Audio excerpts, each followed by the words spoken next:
হরে কৃষ্ণ, সকলকে সুস্বাগতম। গোবিন্দ দাস কবিরাজ বিরচিত ভজ রে মন শ্রীনন্দ নন্দন কীর্তন করবো আমরা।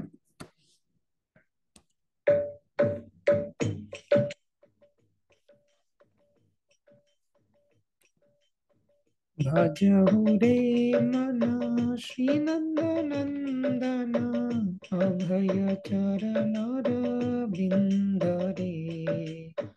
ভজ রে মন শ্রীনন্দ নন্দন অভয় চরণ বিন্দ রে।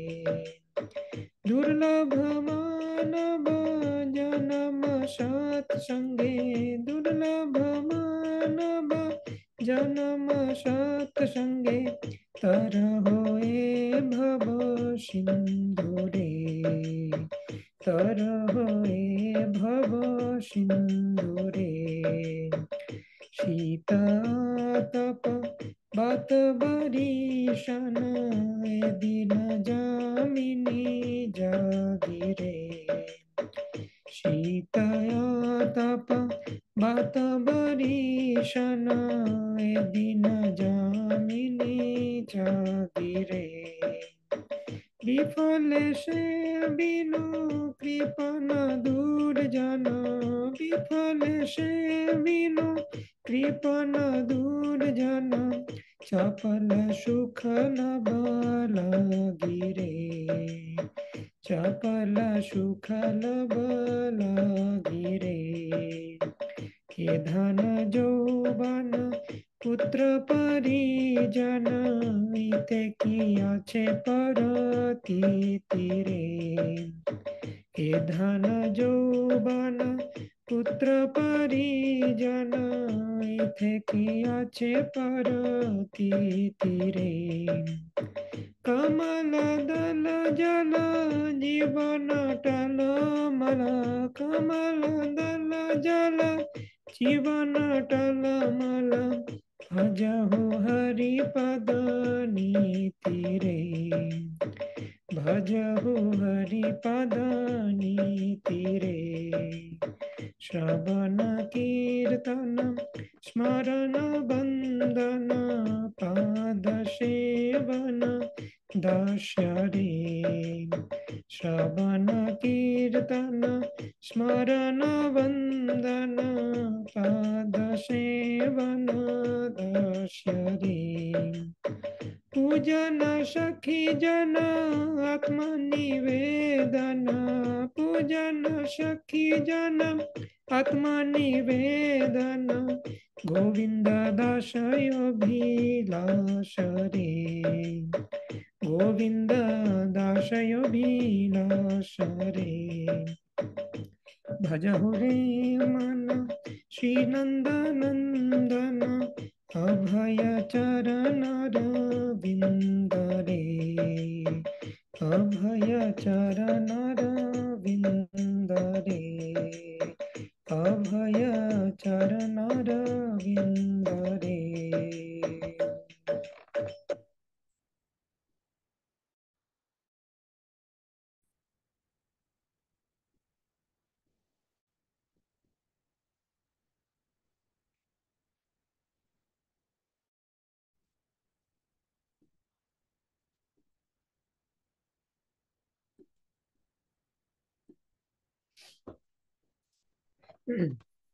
ओम अज्ञानतिमिरान्धस्य ज्ञानाञ्जनशलाकया चक्षुरुन्मीलितं येन तस्मै श्रीगुरवे नमः। श्रीचैतन्यमनोभीष्टं स्थापितं येन भूतले स्वयं रूप कदा मह्यं ददाति स्वपदान्तिकं। वन्देऽहं श्रीगुरो श्रीयुतापदकमलं श्रीगुरून् वैष्णवांश्च श्रीरूपं साग्रजातं सहगना रघुनाथान्वितं तं सजीवं साद्वैतं सावधूतं परिजनसहितं कृष्णचैतन्यदेवं श्रीराधाकृष्णपादान् सहगना ललिता श्रीविशाखान्वितांश्च।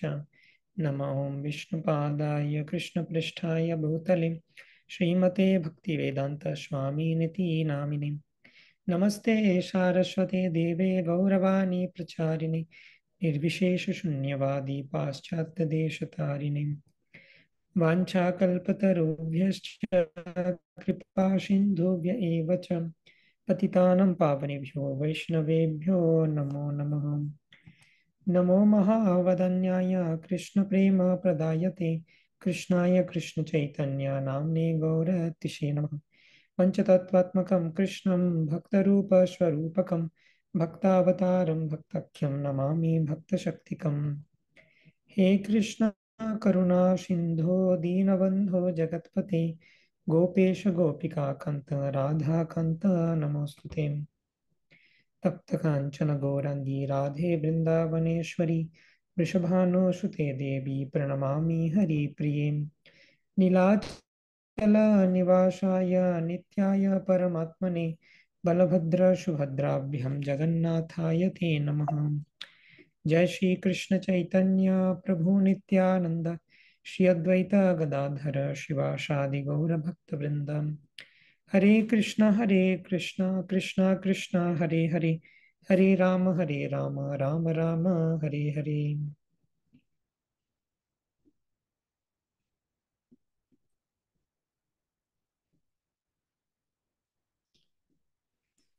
হরে কৃষ্ণা। তো আমরা রূপ গোস্বামীর প্রতি মহাপ্রভু শিক্ষা পাঠ করছি চৈতন্য চরিতামৃত থেকে। চৈতন্য চরিতামৃতের মধ্য লীলা চ্যাপ্টার 19। তো আমরা দেখেছি যে কিভাবে মহাপ্রভু তিনি প্রথমে ভক্তি কত দুর্লভ, মনুষ্য জন্ম কত দুর্লভ, বিভিন্ন জীবের মধ্যে খুব কম সংখ্যক ব্যক্তিরাই রয়েছেন যারা অ্যাকচুয়ালি বেদকে পালন করেন। প্রথমে তো তিনি বললেন যে বিভিন্ন ধরনের স্থাবর এবং জঙ্গম জীব রয়েছে। তারপর জঙ্গমদের মধ্যে বিভিন্ন ভাগ, স্থলচর, জলচর, খেচর। স্থলচরদের মধ্যে মনুষ্য, তারা আবার প্রচুর প্রজাতি রয়েছে, তার মধ্যে মনুষ্য একটি প্রজাতি। 84 লক্ষের মধ্যে মাত্র 4 লক্ষ প্রজাতি হচ্ছে মানুষ। তো তারপরে মানুষের মধ্যেও অনেকে বৈদিক সভ্যতার অন্তর্গত নয়। যারা বৈদিক সভ্যতার অন্তর্গত তাদের মধ্যে অনেকে বেদকে মুখে মানে, কাজে মানে না। যারা বেদকে অ্যাকচুয়ালি মানে তাদের ধর্মাচারী বলা হয়। ধর্মাচারীর মধ্যে অনেক কর্মনিষ্ঠ, তার মধ্যে অনেক অনেক কর্মনিষ্ঠ অর্থাৎ কোটি কর্মনিষ্ঠ মধ্যে এক জ্ঞানী শ্রেষ্ঠ। কোটি কর্মনিষ্ঠের মধ্যে একজন জ্ঞানীকে পাওয়া যায়। তারপর অনেক জ্ঞানীর মধ্যে কেউ মুক্ত হয়, এবং বহু মুক্তের মধ্যে আবার কৃষ্ণ ভক্ত খুঁজে পাওয়া খুব দুর্লভ। তো এইভাবে আমরা দেখেছি যে বিভিন্ন ক্যাটেগরাইজেশন অফ দ্য জীবাস, বিভিন্ন জীবদের বিভিন্ন ক্যাটেগরি বর্ণনা করা আছে।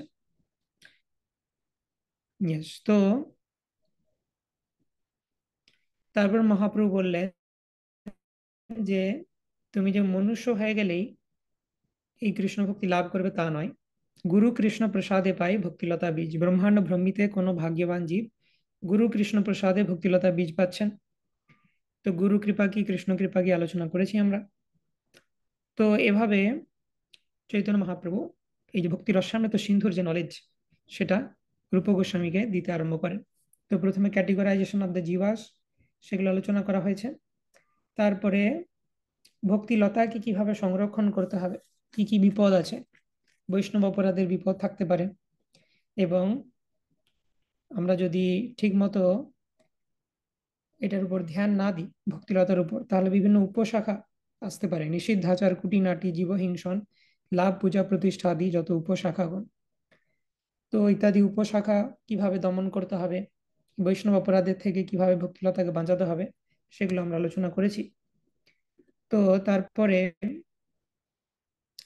আমরা দেখলাম যে সিমটম অফ শুদ্ধ ভক্তি, শুদ্ধ ভক্তির লক্ষণ আলোচনা হয়েছে। অন্যাভিলাষিতা শূন্যম জ্ঞান কর্মাদি অনাবৃতম অনুকূল্যেন কৃষ্ণানুশীলনম ভক্তির উত্তম। অনুকূল ভাবে কৃষ্ণের সেবা করতে হবে, অন্য কোনো অভিলাষ থাকা চলবে না, জ্ঞান এবং কর্মের কোনো আবরণ থাকা চলবে না। সেটা হলো শুদ্ধ ভক্তির ডেফিনেশন। পঞ্চরাত্র থেকেও দেখেছি আমরা সর্বোপাধি বিনির্মুক্তম শ্লোকে একই কথা বলা হচ্ছে। তারপর আমরা দেখেছি যে প্রোগ্রেশন অফ প্রেম, প্রেমের বিভিন্ন স্তর, সেটা আমরা আলোচনা করেছি। হুম।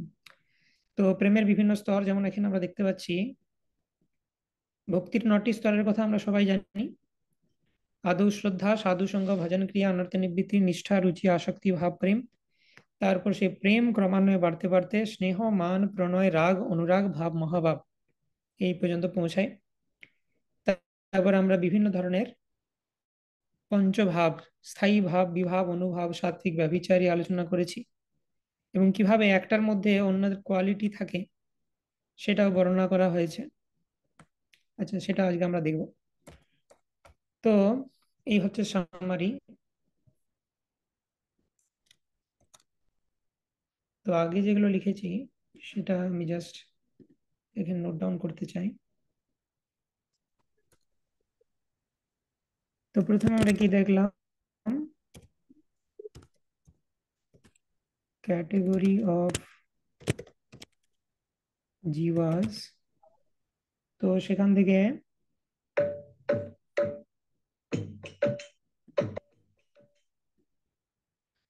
তো ক্যাটেগরি অফ জীবাস, এখানে আমরা কি দেখতে পেলাম?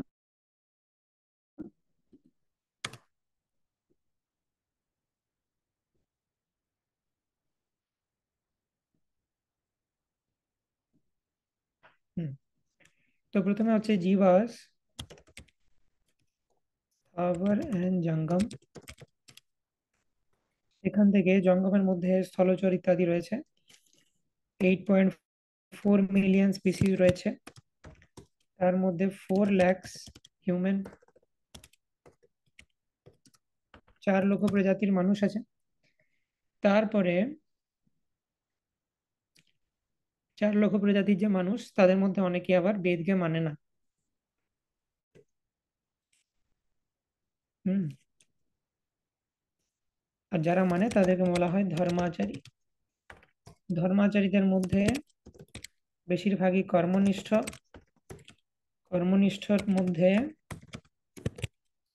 কোটি কর্মনিষ্ঠর মধ্যে এক জ্ঞানী শ্রেষ্ঠ, সেখান থেকে মুক্ত, সেখান থেকে rarely someone is Krishna devotee.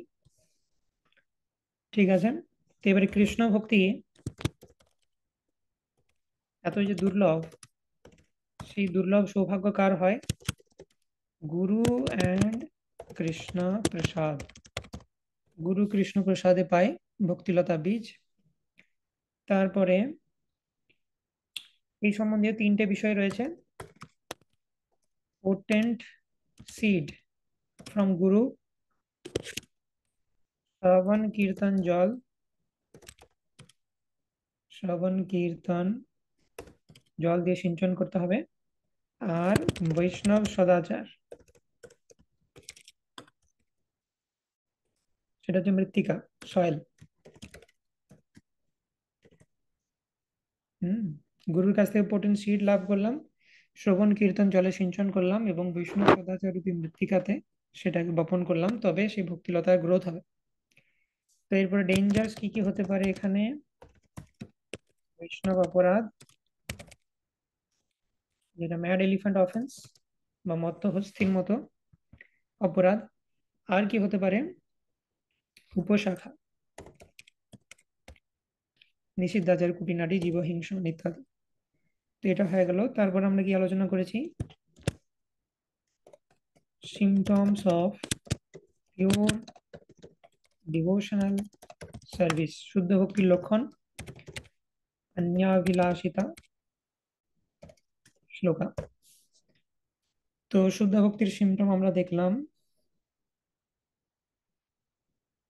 তারপরে প্রোগ্রেশন অফ প্রেম, যেটা তারপরে রয়েছে নেক্সট স্লাইডে। প্রোগ্রেশন অফ প্রেম হয়ে গেল। তারপর ডিফারেন্ট কাইন্ড অফ ভাব, স্থায়ী ভাব, বিভাব, অনুভাব।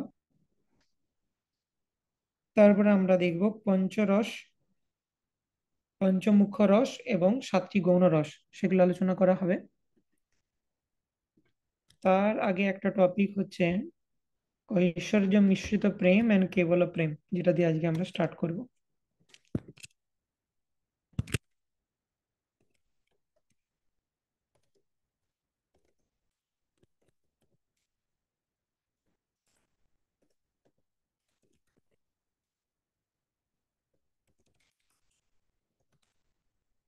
ওকে, তো আমরা সামারাইজ করলাম কি কি আলোচনা হয়েছে এখনো। রূপ গোস্বামীকে দেওয়া মহাপ্রভু শিক্ষা দেন। তো আগের দিন আমরা দেখেছিলাম বিভিন্ন ভক্তদের নিদর্শন, কি কি এক্সাম্পল। তো পঞ্চরসের ভক্ত কারা কারা রয়েছে, যেমন শান্ত ভক্ত হচ্ছে নবযোগেন্দ্র, সনকাদি। দাস্য ভাবের বিভিন্ন ভক্ত রয়েছে, রক্তক, চিত্রক, পাত্রক, গোলক বৃন্দাবনে, দ্বারকাপুরীতে দারুক। সখ্যের ভক্ত হচ্ছে শ্রীদামাদি সখাগণ ব্রজে, এবং পুরে বা দ্বারকাপুরীতে ভীম এবং অর্জুন হচ্ছে ভগবানের সখা। বাৎসল্য প্রেমে ভক্ত হচ্ছে মাতা পিতা গুরুজন যত রয়েছেন। আর মধুর রসের ভক্তরা হচ্ছে ব্রজ গোপীগণ, মহিষীগণ এবং বৈকুণ্ঠের লক্ষ্মীগণ। ওকে, তো এটা আমরা লিখে নিই। 5 kinds of rasa আলোচনা হলো। Then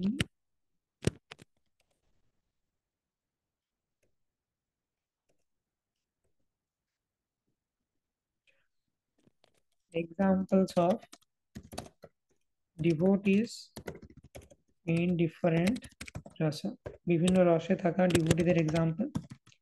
শান্ত রসে কারা আছেন? 4 কুমারাস, চতুষ্কুমার, আর 9 যোগেন্দ্রাস, নবযোগেন্দ্র, ঋষভ দেবের পুত্র যারা। দাস্য, দাস্যের মধ্যে ব্রজে কারা রয়েছে? রক্তক, পাত্রক, চিত্রক। দ্বারকাতে এক্সাম্পল হচ্ছে দারুকা, কৃষ্ণের ড্রাইভার। সাক্ষের এক্সাম্পল ব্রজে কারা আছে? সুবল, শ্রীদাম, মধুমঙ্গল, এটসেট্রা। আর ব্রজের বাইরে দ্বারকাতে যখন ছিলেন কৃষ্ণ, সেই সময়তে এক্সাম্পল হচ্ছে ভীমা অ্যান্ড অর্জুন। শান্ত দাস্য সাক্ষ্য হয়ে গেল। বাৎসল্য রসে যারা সেবা করেন, তার মধ্যে ব্রজে রয়েছেন নন্দে যশোদা, এবং আরো যারা মাতৃস্থানীয় গোপী এবং পিতৃস্থানীয় গোপ, তারাও বাৎসল্য প্রেমে সেবা করছেন ভগবানকে। এবং ব্রজের বাইরে আউটসাইড হচ্ছে দেবকী, বাসুদেব এক্সাম্পল। মাধুরিয়া, মাধুর্যের এক্সাম্পল ব্রজে হচ্ছে গোপীস, রাধারানী। ঠিক আছে, দ্বারকাতে এক্সাম্পল হচ্ছে রুক্মিণী প্লাস আদার কুইন্স বা মহিষী, দ্বারকার মহিষী। অ্যান্ড বৈকুণ্ঠ লোকে আমরা যদি দেখি, তাহলে লক্ষ্মী ইজ মহালক্ষ্মী অ্যান্ড তার আরো অ্যাসোসিয়েট। শান্ত দাস্য সাক্ষ্য বাৎসল্য মাধুর্য রসের বিভিন্ন ডিভোটিদের এক্সাম্পল। স্ক্রিনশট নিয়ে রাখতে পারো। ওকে, না আমরা নেক্সট টপিকে যাচ্ছি, যে ঐশ্বর্য জ্ঞান মিশ্রা, কৃষ্ণরতি এবং কেবলা, 2 রকমের ভেদ। এটা প্রমিনেন্ট হবে ব্রজের ভেতরে এবং ব্রজের বাইরে কিরকম সিমটম প্রেমের সেই অনুসারে। ব্রজের ভেতরে বেশিরভাগই হচ্ছে কেবলা, মানে সেখানে ঐশ্বর্য জ্ঞানের মিশ্রণ নেই। আর ব্রজের বাইরে ঐশ্বর্য জ্ঞান বেশি প্রমিনেন্ট, সেটা আমরা দেখব। তো এই জন্য পূর্ণ কৃষ্ণ রতি হয় 2 প্রকার, ঐশ্বর্য জ্ঞান মিশ্র কে বলা ভেদ আর। গোকুলে কে বলা রতি ঐশ্বর্য জ্ঞানহীন, পুরী বৈকুণ্ঠ দে ঐশ্বর্য প্রবীণ। তো পুনঃ কৃষ্ণরতি হয় 2 প্রকার। এরপরে কৃষ্ণরতিকে 2 ভাগে ভাগ করা যায়। সেটা কি কি? ঐশ্বর্য জ্ঞান মিশ্রা এবং কেবলা।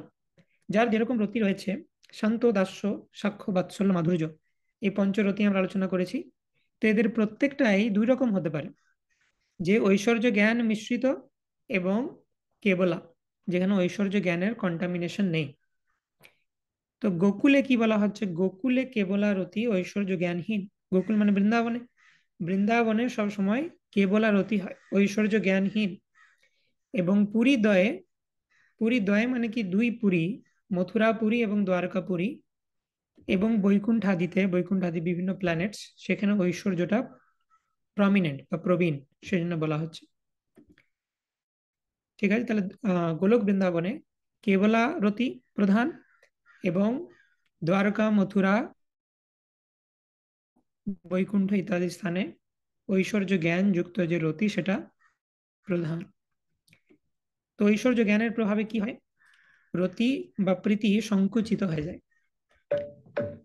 ঐশ্বর্য জ্ঞান প্রাধান্যে সংকুচিত প্রীতি, দেখিয়া না মানে ঐশ্বর্য কেবলারে রীতি। শান্ত দাস্য রসে ঐশ্বর্য কাহা উদ্দীপন, বাৎসল্য সখ্য মধুরে তো করে সংকোচন।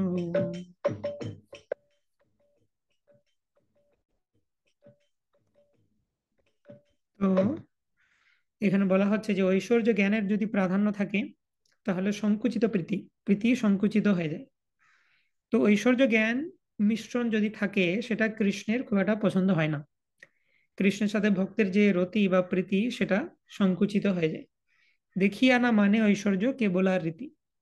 আর কেবল আর রতি তার কিরকম নেচার, যে ঐশ্বর্য ডিসপ্লে করলেও, ঐশ্বর্য দেখালেও, ব্রজে যেরকম কৃষ্ণ বহু ঐশ্বর্য দেখিয়েছেন, বহু অসুরকে হত্যা করেছেন, কিন্তু ব্রজবাসীরা কৃষ্ণকে পরমেশ্বর ভগবান রূপে মানেন না। তারা কি চিন্তা করেন যে কৃষ্ণের পিতা আনন্দ মহারাজ তিনি শালিগ্রাম শিলার ওয়ার্শিপ করছেন, সেই জন্য যখন বিভিন্ন ডিমন্সরা অ্যাটাক করছে কৃষ্ণকে, তো বিষ্ণু কৃষ্ণের মধ্যে প্রবেশ করে তাকে রক্ষা করেন। তো এটাই বলা হচ্ছে যে দেখিয়া না মানে ঐশ্বর্য কেবলা রীতি। কেবলা প্রেমের সিমটম হচ্ছে ঐশ্বর্য দেখালেও সেটা মানবে না, সেই যে কেবলা রতির ভক্ত। ওকে, জাস্ট কি।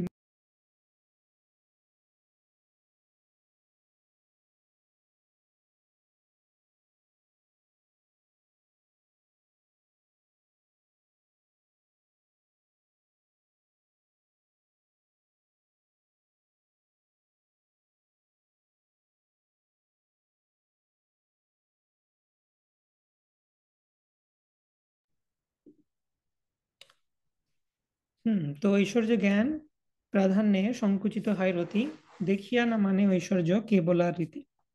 শান্ত দাস্য রসে ঐশ্বর্য কাহা উদ্দীপন, বাৎসল্য সখ্য মধুরে তো করে সংকোচন।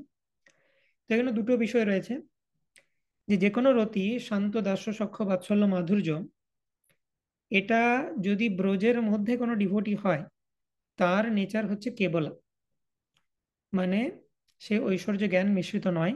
ব্রজের বাইরে যদি হয়, তখন তাতে ঐশ্বর্য জ্ঞানের মিশ্রণ থাকে।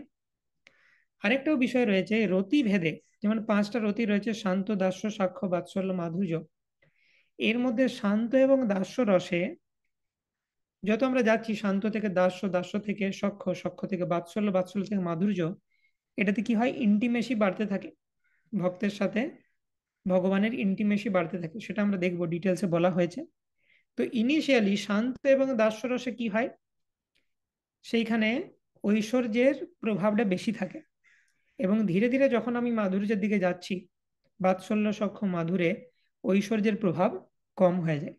ঠিক আছে, তো এরপরে বিভিন্ন এক্সাম্পল দেওয়া হবে, যে ব্রজের ভেতরে এবং ব্রজের বাইরে যে ডিভোটিসরা রয়েছেন, তারা কিভাবে ঐশ্বর্যের দ্বারা প্রভাবিত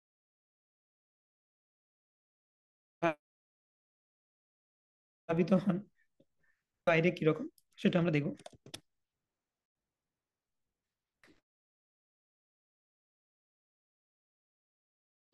তো তো বিষয় হচ্ছে যে দুটো ভাগ রয়েছে, ঐশ্বর্য জ্ঞান মিশ্রিত এবং কেবলা। তো ইনসাইড ব্রজ, ব্রজের ভেতরে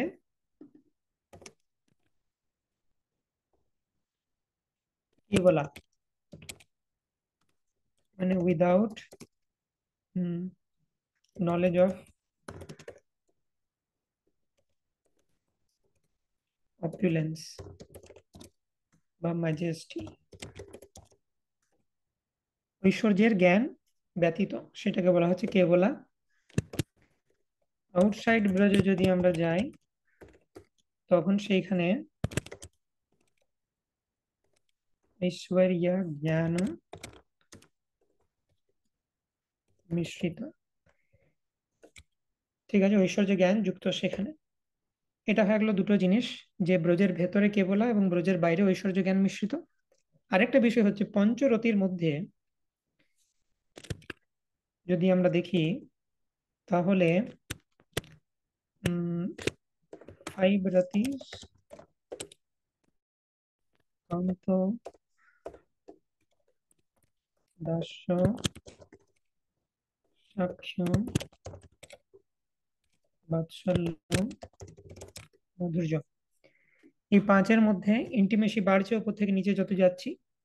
তো শান্ত এবং দাস্য রস, এইটা ঐশ্বর্য জ্ঞান মিশ্রিত, এই প্রভাবটা বেশি থাকে, এইটা প্রমিনেন্ট। আর সাক্ষ্যের পর থেকে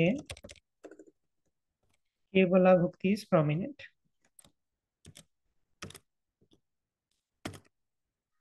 ঠিক আছে। তো সাক্ষ্যের মধ্যেও অ্যাকচুয়ালি সাক্ষ্যটা হচ্ছে ট্রানজিশন। তো সাক্ষ্যের মধ্যেও এক ধরনের সাক্ষ্য হয় বিশ্রম্ভযুক্ত, মানে সম্ভ্রম সহিত, আর এটা হচ্ছে বিশ্রম্ভ। তো যেটাতে সম্ভ্রম আছে সেইটাতে ঐশ্বর্য জ্ঞানের প্রভাব বেশি থাকে। আর কৃষ্ণের যারা খুব প্রিয় বা খুব অন্তরঙ্গ সখা, যেমন প্রিয় নর্ম সখা, বিভিন্ন সখা রয়েছে, প্রিয় সখা, সুহিত সখা, হ্যাঁ, প্রিয় নর্ম সখা ইত্যাদি। তো প্রিয় নর্ম মানে ভেরি ভেরি ইন্টিমেট। তো তাদের যে ভক্তিটা সেটা হচ্ছে কেবলা। তো সখ্যের মধ্যেও বিভিন্ন ক্লাসিফিকেশন রয়েছে, এবং বাৎসল্য মাধুর্য প্রমিনেন্টলি তারা কেবলা। ওকে, তো এটা হয়ে গেল।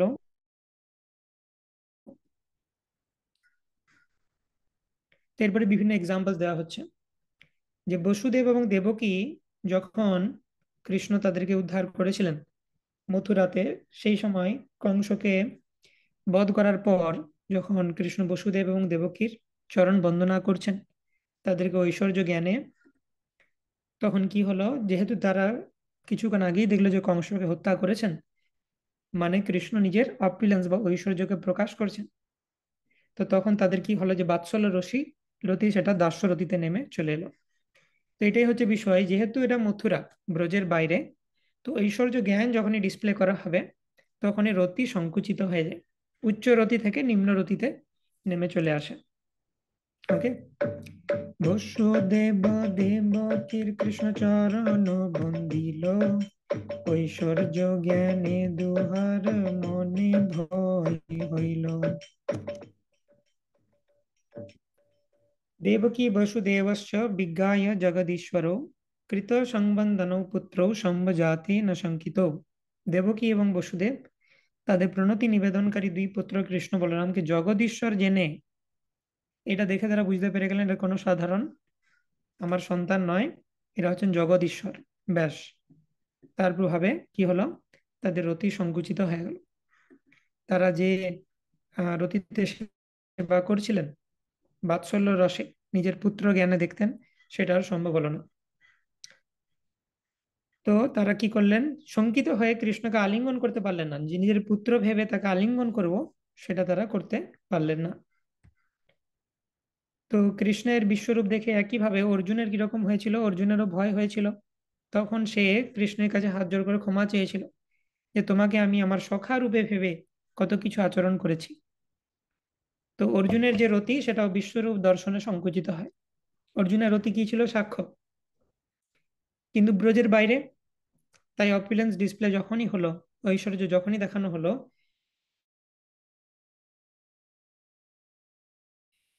তো সেই সক্ষরতি দাস্যতে নেমে চলে এলো। মথুরাতে অপুলেন্স ডিসপ্লে হলো, ঐশ্বর্য প্রকাশ হলো, তখনই সেটা দাস্যতে নেমে চলে এলো। কৃষ্ণের বিশ্বরূপ দেখি অর্জুনের হইল ভয়, সখ্য ভাবে ধার্ষ্ট সমাপয় করিয়া বিনয়। অনেক বিনয় করে অর্জুন প্রার্থনা করছেন কৃষ্ণের কাছে। সখেতি মত্বা প্রসভম যদুক্তম হে কৃষ্ণ হে যাদব হে সখেতি অজানতা মহিমানম তবেদম মায়া প্রমাদাত প্রণয়েন বাপি যচ্ছাবহাসার্থমসৎকৃতোষি বিহারশय्यासन भोजनेषु एकोऽथवाप्यच्युत तत्समक्षं तत्क्षमये त्वम् अहमप्रमेयम्। তো সখেতি মাত্বা প্রসাদম যদুক্তম, হে কৃষ্ণ হে যাদব হে সখা, এরকম কত কিছু বলে ডেকেছি কৃষ্ণ তোমাকে। অজানতা মহিমানম তবেদম, তোমার মহিমা না জেনে, তুমি যে ভগবান, তুমি যে বিশ্বরূপ, সেটা না জেনে, ময়া প্রমাদাত প্রণয়েনা বাপি, কখনো বা আমি আউট অফ ম্যাডনেস, যে তোমাকে চিনতে না পেরে তোমাকে সাধারণ ভেবে আমি তোমার মজা উড়িয়েছি, বা কখনো প্রণয়, আমি যে তোমার বন্ধু প্রেম সহকারে কখনো আমি তোমাকে বলেছি হে কৃষ্ণ হে যাদব, যেমন বন্ধুর মতো সখার মতো আমরা বলি, সেরকম আমি বলেছি। তো সেই সব আমাকে ক্ষমা করে দাও। যচ্ছাব হাসার্থম অসৎকৃতোষি বিহার শৈয়া শন ভোজনেষু, কত কিছু করেছি তোমার সাথে। একোথাবাপ্যাচ্যুত তৎ সমক্ষম, তো লোকজনের সামনে তোমাকে নিয়ে ঠাট্টা করেছি, বা পার্সোনালি প্রাইভেটে ঠাট্টা করেছি কখনো, তো সেই সমস্ত আমার অপরাধ তুমি ক্ষমা করে দাও। এটা হলো ব্রজের ভেতরে যারা, সরি ব্রজের বাইরে যারা সখা আছে তাদের রেসপন্স। আর আমরা দেখলাম যে কিভাবে দেবকী এবং বসুদেবের রেসপন্স হয়েছে মথুরাতে, যখন কৃষ্ণ কংসকে বধ করলেন। তারপর দেবকী আর বসুদেব কিছুতেই কৃষ্ণকে আলিঙ্গন করতে পারছেন না, কারণ তাদের মাথায় ঢুকে গেছে যে কৃষ্ণ ভগবান। সেম জিনিস যখন যশোদা মায়ের সাথে হলো, যখন কৃষ্ণ তাকে তার মুখে বিশ্বরূপ দেখালেন, যশোদা মা মোমেন্টারিলি তার কি হয়েছিল, অদ্ভুত রস, যে 7টি গৌণ রস তার মধ্যে একটা রস হচ্ছে অদ্ভুত রস, সে অদ্ভুত রসের বিকাশ হলো মোমেন্টারিলি, যে হ্যাঁ কৃষ্ণের মুখে সমস্ত ব্রহ্মাণ্ড। এক মোমেন্টের জন্য ভাবছি কৃষ্ণ ভগবান নাকি, তারপরে না, আমি কি সব ভাবছি। যশোদা মায়ের যে বাৎসল্য প্রেম সেটা কাভার করে দিল কৃষ্ণ অপুলেন্সকে। যশোদা মা ভাবছেন সামান্য মাটি খেয়ে নেয় তাদের পেটে গোলমাল হয়ে যায়, আর তো গোটা ব্রহ্মাণ্ড খেয়ে নিয়েছে, তাহলে এখন আমাকে কি করতে হবে, কি ওষুধ খাওয়াতে পারি যে ঠিক হবে। সামান্য মাটি খেয়ে নিলে সমস্যা হয়, গোটা ব্রহ্মাণ্ড খেয়ে নিয়েছে। গোটা ব্রহ্মাণ্ড যদি তার পেটের ভেতরে দেখছি আমি, তো এইটা, এটাতে যে অপুলেন্সের বিকাশ রয়েছে, ঐশ্বর্য, সেইটা যশোদা মা ভাবছেন না। তিনি ভাবছেন এতটা যে মাটি খেয়ে নিয়েছে, গোটা ব্রহ্মাণ্ডের মাটি যে খেয়ে নিয়েছে, তো আমি কি করব এখন কৃষ্ণকে। তো এটা হচ্ছে ব্রজের ভেতরে যারা ভক্ত তাদের রেসপন্স। সিমিলারলি যখন কৃষ্ণ তিনি বিভিন্ন অসুরদের বধ করছেন, তো তার সখারা কি বলছেন, তুমি কোন বড় লোক, তুমি আমি সম, তুমি আর আমি তো সমান, কি বড় লোক তুমি, তুমি কি মনে করছো, নিজেকে বিরাট কিছু ভাবছো নাকি। তো আমি তোমাকে এখনই রেসে হারিয়ে দেবো, আমার সাথে কুস্তি করো তুমি হেরে যাবে। তুমি অঘাসুরকে বধ করেছো বলে তুমি বিরাট শক্তিশালী ভাবছো, আমার সাথে কুস্তি করে এখনই হারিয়ে দেবো তোমাকে। এটা কৃষ্ণ সখাদের ভাব। কৃষ্ণ সখারা বলছেন, ব্রহ্মাজি এসে স্বয়ং কৃষ্ণের কাছে প্রার্থনা করেছেন। অন্যজন হলে ভাবে বাপ রে, আমাদের বন্ধু সাধারণ নয়, ব্রহ্মাজি এসে স্তব করেছেন। কৃষ্ণের বন্ধুরা বলছে যে এই কৃষ্ণটাও না আমাদের, কি সব ব্যক্তিদের সাথে সম্পর্ক রাখে, 4 মাথা 5 মাথা, এসে তারা কৃষ্ণের সাথে কথা বলতে পারে। ভালো সঙ্গ রাখতে জানলো না কৃষ্ণ আমাদের। আমরা আছি তা নয়, উল্টোপাল্টা লোকদের সাথে সম্পর্ক রাখছে। তো এইভাবে আমরা দেখলাম যে ব্রজের বাইরে বাৎসল্য সংকুচিত হয়, কিন্তু ব্রজের ভেতরে বাৎসল্য সংকুচিত হয় না। ব্রজের বাইরে সখ্য সংকুচিত হয়, কিন্তু ব্রজের ভেতরে হয় না। তো এটা হচ্ছে কেবলা আর ঐশ্বর্য জ্ঞান মিশ্র ভক্তির ডিফারেন্স। তো সেরকমই ব্রজের বাইরে মাধুর্যের কি হয়, তার একটা উদাহরণ দেওয়া হচ্ছে। রুক্মিণী দেবীর এক্সাম্পল দেওয়া হচ্ছে। কৃষ্ণ যদি রুক্মিণী রে কইলা পরিহাস, কৃষ্ণ ছাড়িবে না জানি রুক্মিণীর হইল ত্রাস। তো কৃষ্ণ একবার দ্বারকাপুরীতে রুক্মিণী দেবীর সাথে ঠাট্টা করছিলেন। আমরা সবাই জানি রুক্মিণী দেবীর সাথে কৃষ্ণের বিবাহ কিভাবে হয়েছিল। না, রুক্মিণী দেবী শুধু শুধু কৃষ্ণের সম্পর্কে শ্রবণ করার মাধ্যমেই কৃষ্ণের প্রতি তার ভালো লাগা তৈরি হয়েছিল। তো সেটা একটা প্রমিনেন্ট এক্সাম্পল কিভাবে হিয়ারিং বা শ্রবণ খুব ইম্পর্টেন্ট। শ্রবণের মাধ্যমে আমরা ভগবানের প্রতি অ্যাটাচমেন্ট লাভ করতে পারি। এবং রুক্মিণী মাতা তিনি ভগবানকে বলে দিয়েছিলেন যে আমাকে কৃপা করে এখান থেকে কিডন্যাপ করে নিয়ে যাও। রুক্মিণী দেবী লিখে দিয়েছিলেন আমাকে কিডন্যাপ করে নিয়ে যাও। কখন কিডন্যাপ করবে? আমি মন্দিরে পুজো করতে যাব, তারপরে যখন বেরিয়ে আসবো সেইভাবে কিডন্যাপ করবে। হ্যাঁ, আমার দাদা রুক্মিণী জোর করে আমাকে শিশুপালের সাথে বিবাহ দেওয়ার চেষ্টা করছে, আমার কোনো ইচ্ছা নেই। তো এইভাবে কৃষ্ণকে পুরো প্ল্যান লিখে রুক্মিণী দেবী পাঠিয়েছিলেন। তো এইভাবে কৃষ্ণ তাকে বিবাহ করেছিলেন, উদ্ধার করেছিলেন। তো একদিন দ্বারকাতে কৃষ্ণ রুক্মিণী দেবীর সাথে ঠাট্টা করেছেন। বলছে যে বুঝলে রুক্মিণী, আমার মনে হচ্ছে যে তুমি আমাকে বিয়ে করে তোমার ভুলই হয়েছে। তোমার শিশুপালের সাথে বিয়ে হলেই ভালো হতো। শিশুপালের সাথে বিয়ে হলে তুমি ভালো থাকতে। আমাকে দেখো, আমি খুব একটা ভালো নই অ্যাকচুয়ালি। আমার ব্যাড রেপুটেশন আছে যে আমি কথা দিয়ে কথা রাখি না। আমি প্রমিস করলে কোনো প্রমিস রাখবো না। তো সেটা আমার ব্যাড রেপুটেশন আছে। আমি এই বিশাল কিছু বড় রাজাও নই, যেমন বিরাট কিছু ধন সম্পদ আমার থেকে অনেক আরো সমৃদ্ধশালী রাজারা রয়েছে। তো ক্যারেক্টারের দিক দিয়েও আমি খুব একটা ভালো নয়, সম্পদের দিক দিয়েও ভালো নয়। তো আহ, মানে তুমি অ্যাকচুয়ালি আমাকে আমার থেকে অনেক বেটার ডিজার্ভ করো। তো আমার মনে হয় তোমার অন্য কারোর সাথে বিয়ে হয়ে গেলে ভালো হতো। তো এটা শুনে রুক্মিণী দেবী তিনি মূর্ছিত হয়ে পড়ে গেলেন। তার মনে একটা ভয় ঢুকে গেল যে কৃষ্ণ মনে হয় এইসব কথা বলছে, মানে নিশ্চয়ই আমাকে ভোলানোর চেষ্টা করছে, কৃষ্ণ আমাকে ছেড়ে দেবে। তো সেই জন্য কৃষ্ণ আমাকে আগের থেকে মেন্টাল প্রিপারেশন দিচ্ছে যে আমি খুব একটা ভালো নই, তোমার বেটার ডিজার্ভ করা উচিত ছিল। তো এই কথাগুলো শুনে রুক্মিণী ভাবছেন কৃষ্ণ আমাকে ছেড়ে চলে যাবে। তো কৃষ্ণ সামান্য ঠাট্টা করছেন, কিন্তু লোকজন ভীত হয়ে যাচ্ছে। আর রাধারানীর সাথে কৃষ্ণ যতই ঠাট্টা করেন, রাধারানী বরং উল্টে কৃষ্ণের উপর মান করবেন, কৃষ্ণের উপর রাগ করবেন। তো সেটা হচ্ছে ব্রজের ভেতরে মাধুর্য। আর ব্রজের বাইরে মাধুর্য যদি কি হয়, রুক্মিণী দেবী তিনি অজ্ঞান হয়ে যাচ্ছেন, তার অন্তরে ভয়ের সৃষ্টি হচ্ছে। তস্যাশু দুঃখ ভয় শোক বিনষ্ট বুদ্ধে হস্তচ্ছস্থদ্বলতো ব্যজনম পপাতম দেহশ্চ বিক্লবধিয়া সহসৈব মুহ্যন রম্ভে ববাত বিহতা প্রবিকীর্য কেশান। দ্বারকায় রুক্মিণীকে শ্রীকৃষ্ণ পরিহাস করলে অত্যন্ত দুঃখ ভয় এবং শোকে রুক্মিণী বিহ্বল হয়েছিলেন। তার শ্লথ বলয় হাত থেকে পাখাটি পড়ে গেছিল, যে পাখা দিয়ে কৃষ্ণকে হাওয়া করেছিলেন সেটা পড়ে গেল, এবং তিনি চুল আলোলায়িত হয়ে বায়ু তাড়িত কদলী বৃক্ষের মতো সহসা মূর্ছিত হয়ে পড়ে গেলেন। তো এইভাবে ব্রজের বাইরে যখনই দেখা যাচ্ছে বিভিন্ন ডিভোটিসদের রতি সংকুচিত হয়ে যাচ্ছে। কেবল আর শুদ্ধ প্রেম ঐশ্বর্য না জানে, ঐশ্বর্য দেখিল নিজ সম্বন্ধ সে মানে। তো কেবল ভক্তি ব্রজের ভেতরে যেটা, তার নেচার কি? ঐশ্বর্য না জানে, ঐশ্বর্য জানে না সে। ঐশ্বর্য দেখিলেও নিজ সম্বন্ধ মানে। ঐশ্বর্য তুমি যতই দেখাও, সে ওইটা ভুলে যাবে।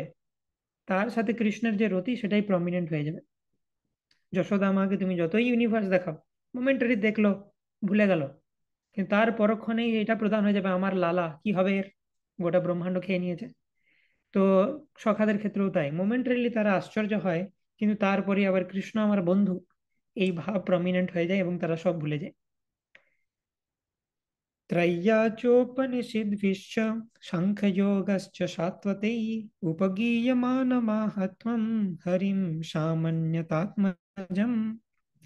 বেদত্রয় উপনিষদ সমূহ সাংখ্যযোগ ভক্তি শাস্ত্রের দ্বারা যার মহিমা কীর্তিত হয়, সেই কৃষ্ণকে মা যশোদা তার পুত্র বলে জানেন। তম্মাত্মাত্মজমব্যক্তম মর্তলিঙ্গমধোক্ষজম গোপিকোলুখলে দাম্না ববন্ধ প্রাকৃতম যথা। মর্ত শরীরের মতো অব্যক্ত এবং ইন্দ্রিয়ের অতীত অধোক্ষজ বস্তুকে তার পুত্র বলে মনে করে মা যশোদা প্রাকৃত বালকের মতো তাকে উদ্দুখলে দড়ি দিয়ে বেঁধেছিলেন। তো তবেই না, তো ব্রজের ভেতরে সিমটম দেখা যাচ্ছে। ব্রজের ভেতরে কি হয়, ওদিকে দেবকী আলিঙ্গন করতে ভয় পাচ্ছেন, আর এদিকে মা যশোদা বেঁধে দিচ্ছেন উদুখলের সাথে। ব্রজের ভেতরে আর ব্রজের বাইরে কেবলা আহ এবং ঐশ্বর্য জ্ঞান মিশ্র ভক্তির ডিফারেন্স হচ্ছে এটাই।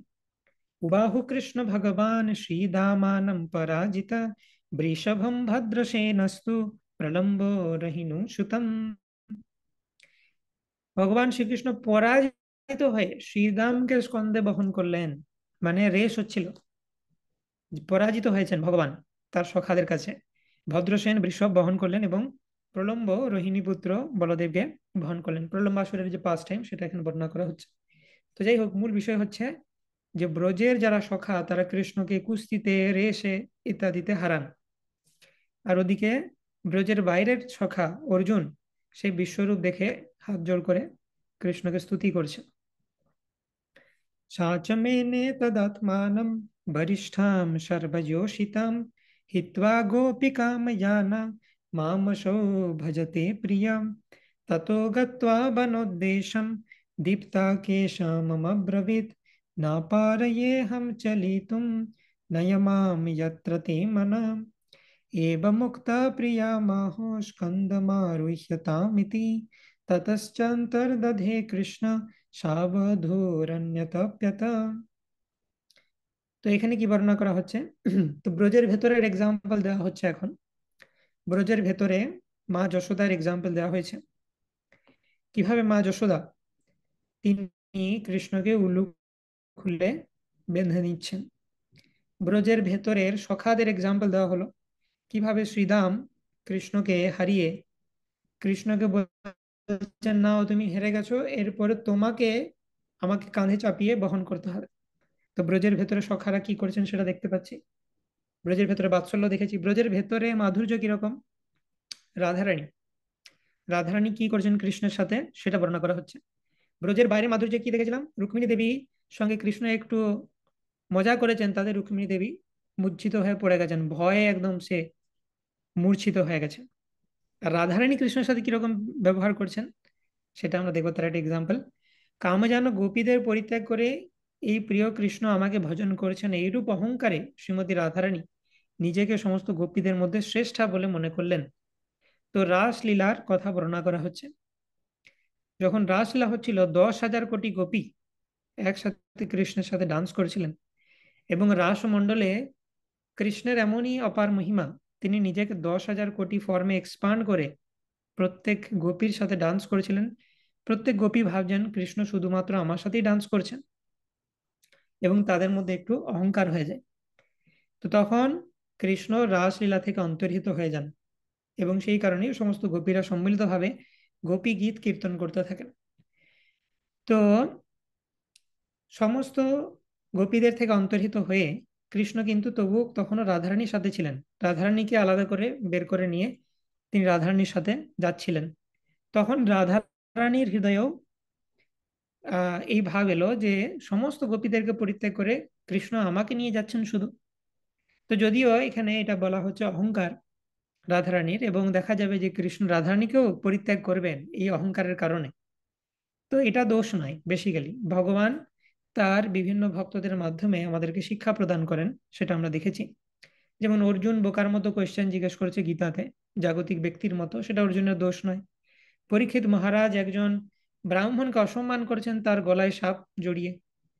তো এগুলো সব ভগবান তার যোগমায়া শক্তির মাধ্যমে আবৃত করেন ভক্তদেরকে, এবং তাদের মাধ্যমে আমাদের বিশেষ কিছু শিক্ষা প্রদান করেন। তো সেরকমই গোপীদের মাধ্যমে শিক্ষা দিচ্ছেন যে তুমি যদি গোপী স্তরেও হয়ে যাও, কিন্তু যদি গর্বিত হও, তাহলে কিন্তু কৃষ্ণ তোমাকে পরিত্যাগ করবেন। তো যাই হোক, রাধারানী কি বলছেন কৃষ্ণকে, হে কৃষ্ণ, আমি আর চলতে পারছি না, তোমার যেখানে ইচ্ছা সেখানে আমাকে নিয়ে চলো।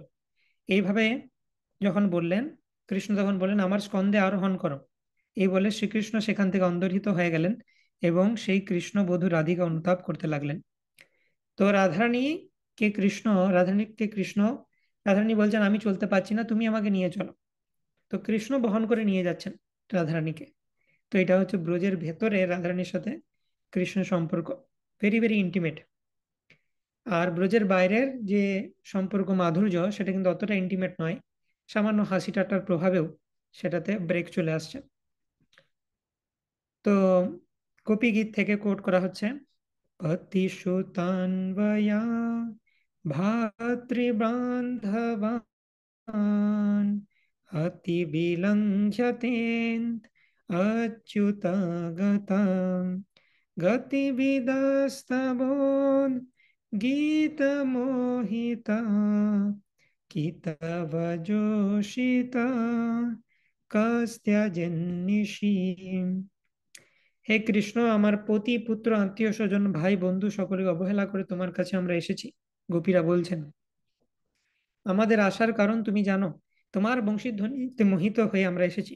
হে বঞ্চনশীল শঠ। কৃষ্ণকে গালাগাল দিচ্ছেন গোপীরা। আনাদার এক্সাম্পল, যে তুমি প্রতারক, তুমি বঞ্চনা করো। তোমার লজ্জা লাগে না যে আমরা তোমার জন্য সবকিছু ছেড়ে এখানে এসেছি, দিয়ে তুমি আমাদেরকে ছেড়ে পালালে? রাত্রিবেলা আমাদের মতো রমণীদের সঙ্গ এইভাবে পরিত্যাগ করে কে? শঠ, বঞ্চনশীল। তো দিস ইজ হাউ মাধুর্য উইদিন ব্রজ। তো এরপরে বিভিন্ন যে রতি, শান্ত, দাস্য, সাক্ষ্য, বাৎসল্য, মাধুর্য এর সিমটমস ডিটেলসে বর্ণনা করা হবে। তো তার আগে আমরা কি কি দেখলাম? ব্রজের ভেতরে এবং ব্রজের বাইরের এক্সাম্পল দেখলাম, সেটা আমরা লিখে নিই। তো ব্রজের ভেতরে এবং বাইরে, ব্রজের ভেতরে কি? কেবলা ভক্তি। আর ব্রজের বাইরে ঐশ্বর্য জ্ঞান মিশ্রা ভক্তি।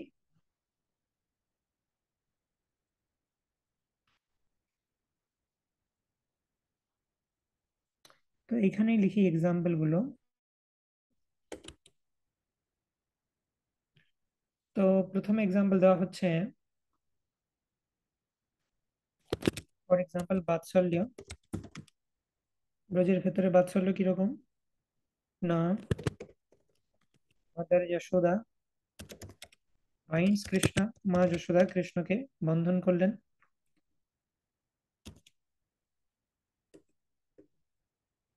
আর কি example? Not bewildered after seeing universe within mouth। মুখের মুখ মুখের ভেতরে সমগ্র ব্রহ্মাণ্ডকে দর্শন করেও তিনি বিচলিত হননি। মাদার যশোদা, তার যে বাৎসল্য প্রেম সেটা একই থেকে গেছিল। তো এটা বাৎসল্যের এক্সাম্পল উইদিন ব্রজ। সাক্ষর example, Shridama defeats Krishna and instructs Krishna to carry on shoulder। Shridam কি করলেন? কৃষ্ণকে পরাজিত করলেন এবং কৃষ্ণকে তিনি আদেশ দিচ্ছেন যে তুমি আমাকে কাঁধে নিয়ে বহন করো। তো এটা হয়ে গেল ব্রজের ভেতরের সাক্ষ্যের এক্সাম্পল। আর মাধুর্য, ব্রজের ভেতরে মাধুর্যের এক্সাম্পল হচ্ছে কৃষ্ণ ক্যারিং রাধারানী। কৃষ্ণ রাধারানীকে ক্যারি করে নিয়ে যাচ্ছেন এবং গোপীজ তারা কৃষ্ণকে বিভিন্নভাবে কটাক্ষ করছেন। গোপীজ chastise কৃষ্ণ in গোপী গীত। আউটসাইড ব্রজে তো সাক্ষ্য, বাৎসল্য, মাধুর্য এগুলো হচ্ছে হায়ার রতি, সেই কারণে বর্ণনা করা হচ্ছে। আমরা আগেই বললাম যে কেবলের সিমটম দেখা যাবে সাক্ষ্য, বাৎসল্য, মাধুর্যতে, সেই জন্য সেই তিনটেরই এক্সাম্পল দিয়েছে। শান্ত আর দাস্যতে ব্রজের ভেতরেও আর বাইরের বিরাট কিছু ডিফারেন্স নাই, কারণ সেখানে কেবলের যে সিমটমটা অতটা ডিসপ্লে হয় না। কেবলের যে সিমটম সেটাই তো ইন্টারেস্টিং না, যে ব্রজের ভেতরে কেবল ভক্তিতে কি হচ্ছে। ব্রজের বাইরেটা নর্মাল, কৃষ্ণের প্রতি আমি যদি কৃষ্ণের সখা হই এবং কৃষ্ণ যদি ইউনিভার্সাল ফর্ম দেখায়, অর্জুন যেটা করেছেন সেটাই স্বাভাবিক। কিন্তু ব্রজের ভেতরে কিছু স্পেশাল ঘটনা ঘটে, সেটার কারণ হচ্ছে কেবলা ভক্তি। তো সেই স্পেশালিটিটা অনলি অ্যাভেলেবল ফর সাক্ষ্য, বাৎসল্য, মাধুর্য। তো যাই হোক, সেই অর্ডারেই লেখা ভালো। তাহলে সাক্ষ্য প্রথমে লিখছি, তারপরে বাৎসল্য, দেন মাধুর্য। তো ব্রজের বাইরে সাক্ষ্য এক্সাম্পল আমরা দেখেছি। অর্জুনা কামস ডাউন, দাস্য, অর্জুন দাসে চলে আসেন আফটার সিইং ইউনিভার্সাল ফর্ম। বিশ্বরূপ দর্শনের পর অর্জুন সাক্ষ্য থেকে দাস্যরতিতে চলে আসেন। বাৎসল্য, Devaki Vasudev cannot embrace Krishna after killing Kamsa. After Kamsa was killed.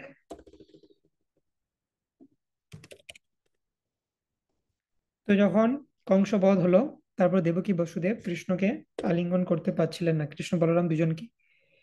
আচ্ছা, মাধুর্যের এক্সাম্পল কি দেওয়া হয়েছে? রুক্মিণী দেবী ফেন্টস, রুক্মিণী দেবী ফেন্টস when Krishna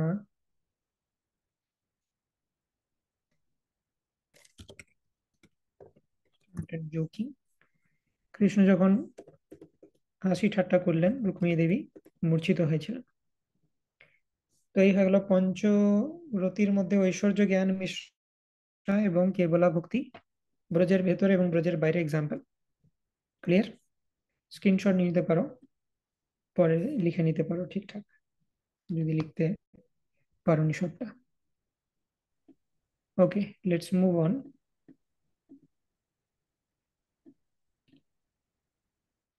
তো এরপরে আর একটাই বড় টপিক আছে, সেটা হচ্ছে বিভিন্ন রসের symptom.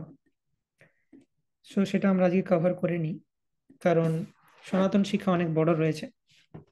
Okay, so let's end this chapter. একটু আমরা ফার্স্ট যাব, আর অলরেডি আমার কাছে লেখা আছে, তোমরা সেগুলো স্ক্রিনশট নিয়ে বাড়িতে লিখে নিতে পারো। এই সিমটম গুলো তো লেখাতে বেশি টাইম দিতে হবে না, জাস্ট বুঝো। আমি ডিসপ্লে করে দেবো, স্ক্রিনশট নিয়ে নেবে, বাড়িতে নোটস নিয়ে নিও। ওকে, তো এরপরে আমরা দেখছি শান্ত, দাস্য, সখ্য, বাৎসল্য, মাধুর্য, এই পাঁচটা রসের সিমটমস ইন ডিটেল, সেটা আলোচনা করা হবে। তো কি কি সিমটম রয়েছে? শান্ত রসের স্বরূপ বুদ্ধে কৃষ্ণৈক নিষ্ঠতা, মানে শান্ত রসে কি হয়, জীবের স্বরূপ বুদ্ধির উদয় হয়। জীবের স্বরূপ বুদ্ধি মানে সে কে, তার অ্যাকচুয়াল আইডেন্টিটি কি সেটা সে বুঝতে পারে। ওকে, সমো মন্নিষ্ঠতা বুদ্ধে ইতি শ্রীমুখ গাথা, এবং ভগবান নিজে সেটা বলেছেন যে শান্ত রসের নেচার হচ্ছে সম, সেখানে আমার প্রতি নিষ্ঠা আসে। শান্ত রসে স্বরূপ বুদ্ধে কৃষ্ণৈক নিষ্ঠতা, সম মন্নিষ্ঠতা বুদ্ধে ইতি শ্রীমুখ গাথা। তো শান্ত রসে কি হয়? শান্ত রস মানে এই শুরু হচ্ছে, পাঁচটা যে মুখ্য রস রয়েছে তার মধ্যে সব থেকে লো হচ্ছে শান্ত। মানে শান্ত ক্যাটাগরিতে পৌঁছায় যাওয়া মানে, শান্তের নিচে কি আছে যদি বলা হয়, শান্তের নিচে কি আছে? শান্তের নিচে হচ্ছে নির্বিশেষবাদ। সে ভক্তই নয়, ভক্ত মানে মিনিমাম তার শান্ত রতি হবে, মিনিমাম। মাধুর্য রসের ভক্ত টপমোস্ট হতে পারে, কিন্তু মিনিমাম শান্তরতি হতে হবে। শান্তর থেকেও নিচু মানে সে মায়াবাদী, নির্বিশেষবাদী।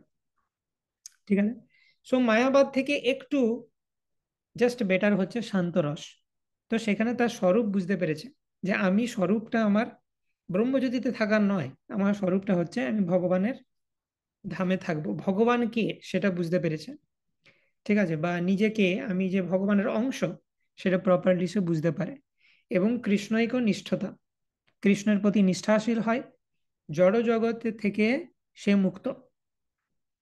তো যে নির্বিশেষবাদী বা যে মায়াবাদী ব্রহ্মজ্যোতিতে আছে, সে কিন্তু কমপ্লিটলি জড় জগৎ থেকে মুক্ত নয়। কেন?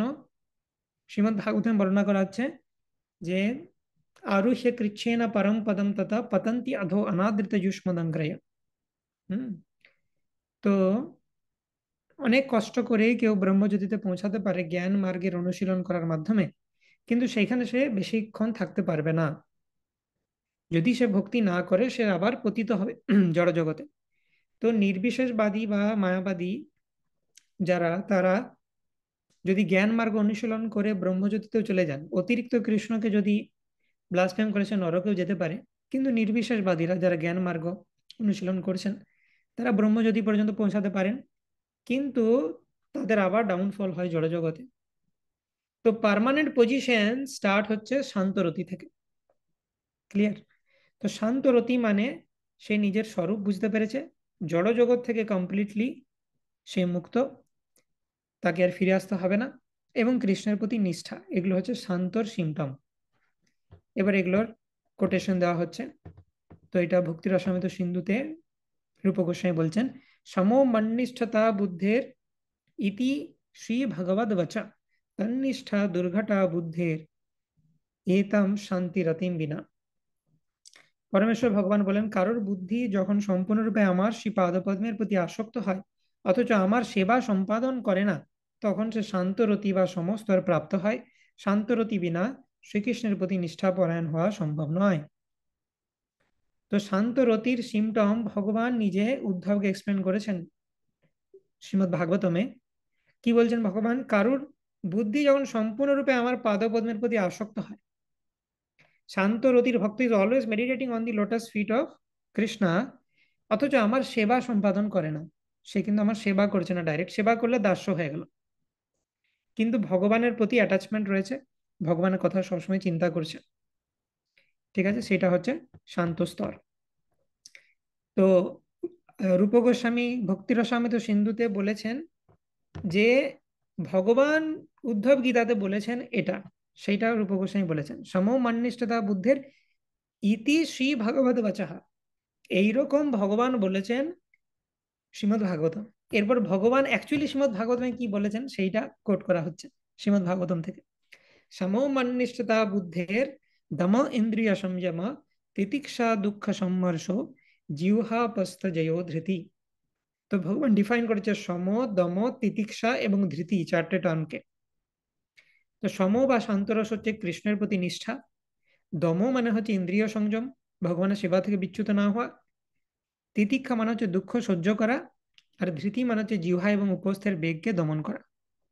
ওকে, তো এইটা হয়ে গেল শান্তরতির সিমটম বিভিন্ন। তো আরো কি কি বর্ণনা করা হচ্ছে শান্তরতির সিমটম? কৃষ্ণ বিনা তৃষ্ণা ত্যাগ তার কার্য মানি, অতএব শান্ত কৃষ্ণ ভক্ত এক জানি। কৃষ্ণ ব্যতীত অন্য কোনো বস্তুতে তৃষ্ণা রহিত হওয়াই হচ্ছে শান্তরসের কার্য। সুতরাং একমাত্র কৃষ্ণ ভক্তই শান্ত। যে শান্তরসের ডিভোটি, কৃষ্ণ ছাড়া তার অন্য কোনো বাসনা নেই। অন্যাভিলাষিতা শূন্যম কিন্তু হয়ে গেছে। অন্যাভিলাষিতা শূন্যম শ্লোকটাতে কি বলছে? শুদ্ধ ভক্তি কাকে বলে? তো শান্ত থেকে শুদ্ধ ভক্তি স্টার্ট হয় এবং মাধুর্যে সেটা চরম সীমা প্রাপ্ত হয়। তো ইভেন লোয়েস্ট ক্যাটাগরির ভক্ত শান্ত রসের ভক্তের মধ্যেও শুদ্ধ ভক্তির সিমটম গুলো দেখতে পাবো আমি। অন্যাভিলাষিতা শূন্যম এই সিমটমটা আমি দেখতে পাবো, ক্লিয়ার, শান্ত ভক্তের মধ্যেও। তো এই ধরনের ভক্ত কি করে? স্বর্গ মোক্ষ কৃষ্ণ ভক্ত নরক করি মানে, কৃষ্ণ নিষ্ঠা তৃষ্ণা ত্যাগ শান্তের দুই গুণে। তো স্বর্গ মোক্ষ, স্বর্গও চায় না ভক্ত বলে, আর মোক্ষও চায় না, এই দুটোকেই নরক করে মানে। যে স্বর্গ আমার কাছে নরক, আর মোক্ষ লাভ করাটা আমার কাছে নরক কেন? বিনা মৎসেব নাম জানা। স্বর্গে যদি এরকম হয় যে এত এনজয় করার জায়গা, আমি ভগবানকে ভুলে গেলাম, তাহলে অমন স্বর্গে যাওয়া আমার কাছে নরকে যাওয়ার সমান, যেখানে গিয়ে ভগবানকে ভুলে যাব। আচ্ছা, মোক্ষটা নরক কিভাবে হয়ে গেল? মোক্ষ মানে জড়জগৎ থেকে বেরিয়ে ব্রহ্মজ্যোতিতে আমি ভেসে রয়ে গেলাম, বাস ফিক্সড হয়ে গেলাম, আমার আর কোনো কাজ নেই আত্মার মতো। আমি এর থেকে, তখন মনে করে এর থেকে জড়জগতে ভালো ছিল, একটা কিছু দেহ ছিল, ভগবানের সেবা কিছু করতে পারতাম। তো ব্রহ্মজ্যোতিতে গিয়ে ফিক্সড হয়ে যাওয়া, সেটা সেটাতে তো কিছু সেবা করা যাচ্ছে না, সেজন্য ভক্ত মনে করে যেটা আমার কাছে নরকের মতো। প্রবোধানন্দ সরস্বতী কি বলছেন? কৈবল্যম নরকায়তে ত্রিদশপুর আকাশ পুষ্পায়তে, দুর্দন্তন্দ্রিয় কাল সর্প পটলি प्रोत्खातदंष्ट्रायते, विश्वं पूर्णसुखायते विधिमहेन्द्रादिश्च कीटायते, যৎকারুণ্যকটাক্ষবৈভবতাं तं ঘোরমেব স্তুমাম। কৈবল্যম নরকায়তে, কৈবল্য মানে কৃষ্ণের সাথে মার্জ হয়ে যাওয়া, ব্রহ্মজ্যোতিতে ভেসে থাকা। নরকায়তে নরকের মতো এটা। ত্রিদশপুর আকাশ পুষ্পায়তে, যত হেভেনলি প্ল্যানেটসের এনজয়মেন্ট, এগুলো সব ফালতু জিনিস মনে হয়। যে চৈতন্য মহাপ্রভুর কৃপা প্রাপ্ত হয়েছে। দুর্দান্তেন্দ্রিয় কাল সর্প পটলি প্রখ্যাত দংষ্ট্রায়তে। এই জগতের সবাইকে কাল সর্প গ্রাস করছে, কিন্তু যে চৈতন্য মহাপ্রভু কৃপা প্রাপ্ত হয়েছে তাকে কাল সর্প গ্রাস করতে পারে না। তার কাছে কাল সর্পের দাঁতগুলো যেন ভেঙে গেছে, বিষ দাঁতগুলো ভেঙে যাচ্ছে। মানে কাল সর্প তাকে কামড়ালেও তাকে বিষ অ্যাপ্লাই করতে পারবে না ভক্তকে। বিশ্বম পূর্ণ সুখায়িত, সমস্ত জগৎ তার কাছে সুখময় মনে হচ্ছে। যে অ্যাকচুয়াল কৃষ্ণ ভক্ত হয়ে গেছে সেই জগতে সবই দেখবে যে সব জায়গায় সব জিনিসকে কৃষ্ণের সেবায় লাগানো যাচ্ছে, তাই এই জগতে তার থাকতে কোনো প্রবলেম নেই। কনিষ্ঠ ভক্ত সে সবসময় বলবে এই জগতে কি সমস্যা, কবে এখান থেকে বেরোবো, ভগবান আমাকে নিয়ে যাও তোমার ধামে। মানে এরা হচ্ছে মোক্ষাকাঙ্ক্ষী, জ্ঞানের ইম্পিউরিটি রয়েছে, সবসময় পালাতে চাইছে, নিজের ভালো ভাবছে। কিন্তু যে শুদ্ধ ভক্ত, দিবি বা ভুবি বা মমাস্তু বাসো নরকে বা নরকান্তক প্রকামম অবধীরিতা শারদার বিন্দু চরণৌতে মরণেপি চিন্তয়ামি। জন্মাভিমোহে ইচ্ছা যদি তোর, ভক্ত গৃহে জনি জন্ম হো মোর। যে শুদ্ধ ভক্ত তার এই জগতে থাকতে কোনো সমস্যা নেই। বিশ্বম পূর্ণ সুখায়াতে বিধি মহেন্দ্র আদিশ্য কীটায়াতে। ব্রহ্মা রুদ্র এদেরকে খুব ছোট মনে হবে, এরা বিরাট কিছু ব্যাপার নয়, কারণ সে রিয়েলাইজ করেছে মহাপ্রভু কৃপাতে পরমেশ্বর ভগবানকে। যৎ কারুণ্য কটাক্ষ বৈভবতাম তম গৌরমেবাস্তুমঃ। এই জিনিসগুলো হবে তখনই যখন তুমি গৌর কৃপা কটাক্ষ লাভ করবে। তো সেই জন্য বলা হচ্ছে যে শান্ত যে ভক্ত, তার দুটো মেন ক্যারেক্টারিস্টিক্স, কৃষ্ণের প্রতি নিষ্ঠা এবং তৃষ্ণা ত্যাগ। জড় জগতের প্রতি অন্য কোনো অভিলাষ, অন্য কোনো তৃষ্ণা নাই, আর কৃষ্ণের প্রতি নিষ্ঠা রয়েছে। এই হচ্ছে শান্তের দুই গুণ। নারায়ণ পরা সর্বে না কুতশ্চন বিভ্যতি, সর্বা স্বর্গাপবর্গ নরকেষু অপি তুল্যার্থ দর্শিনা। যারা নারায়ণের ভক্ত তারা কোনো কিছুতে ভীত হন না, স্বর্গ অপবর্গ নরক সব কিছু সেম তাদের কাছে। অপবর্গ মানে কি? লিবারেশন। পবর্গ মানে মেটেরিয়াল ওয়ার্ল্ড, অপবর্গ মানে লিবারেশন। পবর্গ মানে কি? বাংলা বর্ণমালাতে প বর্গ, প ফ ব ভ ম, সেই প বর্গ মানে হচ্ছে মেটেরিয়াল ওয়ার্ল্ড। বিভিন্ন জায়গায় অপবর্গ এই কথাটা পাবে। অপবর্গ মানে হচ্ছে লিবারেটেড স্টেট, প বর্গ মানে হচ্ছে জড় জগৎ। কিভাবে হচ্ছে? প মানে পরিশ্রম, এই জড় জগতে সবাই পরিশ্রম করে। তারপর ফ, ফ মানে হচ্ছে ফেনা, মুখে একদম ফেনা উঠে যাবে এত পরিশ্রম করে, গাধার মতো।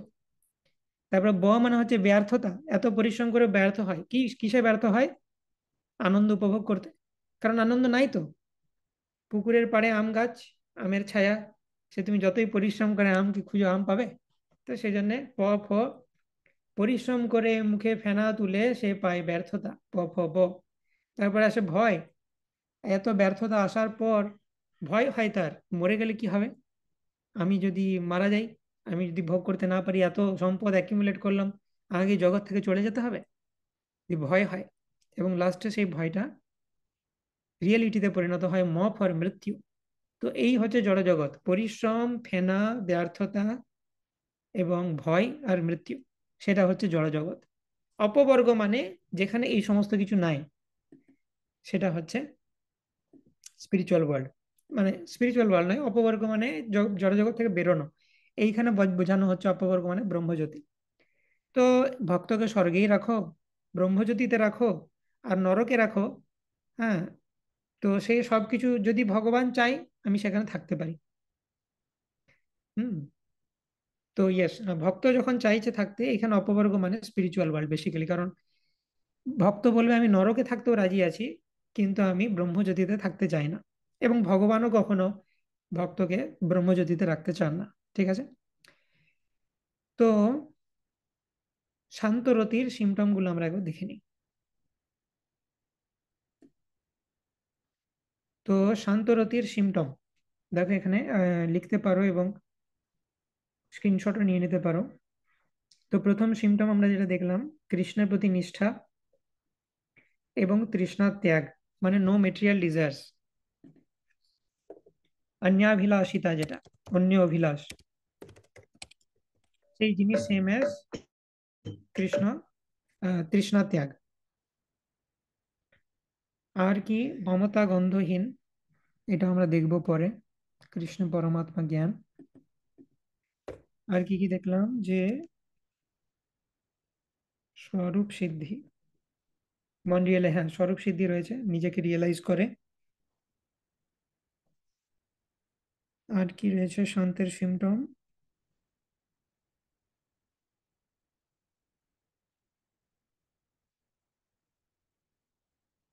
স্বরূপ বুদ্ধে কৃষ্ণৈক নিষ্ঠতা, কৃষ্ণ বিনা তৃষ্ণা ত্যাগ, ওকে ঠিক আছে। এগুলো হচ্ছে শান্তরতির সিমটম। এরপরে বলা হচ্ছে একটা ইন্টারেস্টিং কনসেপ্ট, যেটা হচ্ছে যে এই দুই গুণ, শান্তের বিভিন্ন গুণ রয়েছে আমরা দেখলাম, তার মধ্যে প্রমিনেন্ট যে দুটো গুণ সেটা কি কি? তৃষ্ণা ত্যাগ আর কৃষ্ণ নিষ্ঠা। অন্য কোনো তৃষ্ণা নাই, আর কৃষ্ণের প্রতি নিষ্ঠা রয়েছে। এই দুই গুণ ব্যাপে সব ভক্ত জনে, আকাশের শব্দ গুণ যেন ভূত গণে। শান্তের স্বভাব কৃষ্ণে মমতা গন্ধহীন, পরম ব্রহ্ম পরমাত্মা জ্ঞান প্রবীণ। তো এটা খুবই ইন্টারেস্টিং কনসেপ্ট। এই দুই গুণ ব্যাপে সব ভক্তজনে, আকাশের শব্দ গুণ যেন ভূতগণে। মানে কি? শান্ত ভক্তের যে গুণ, সেই গুণগুলো সব ভক্তের মধ্যেই থাকবে।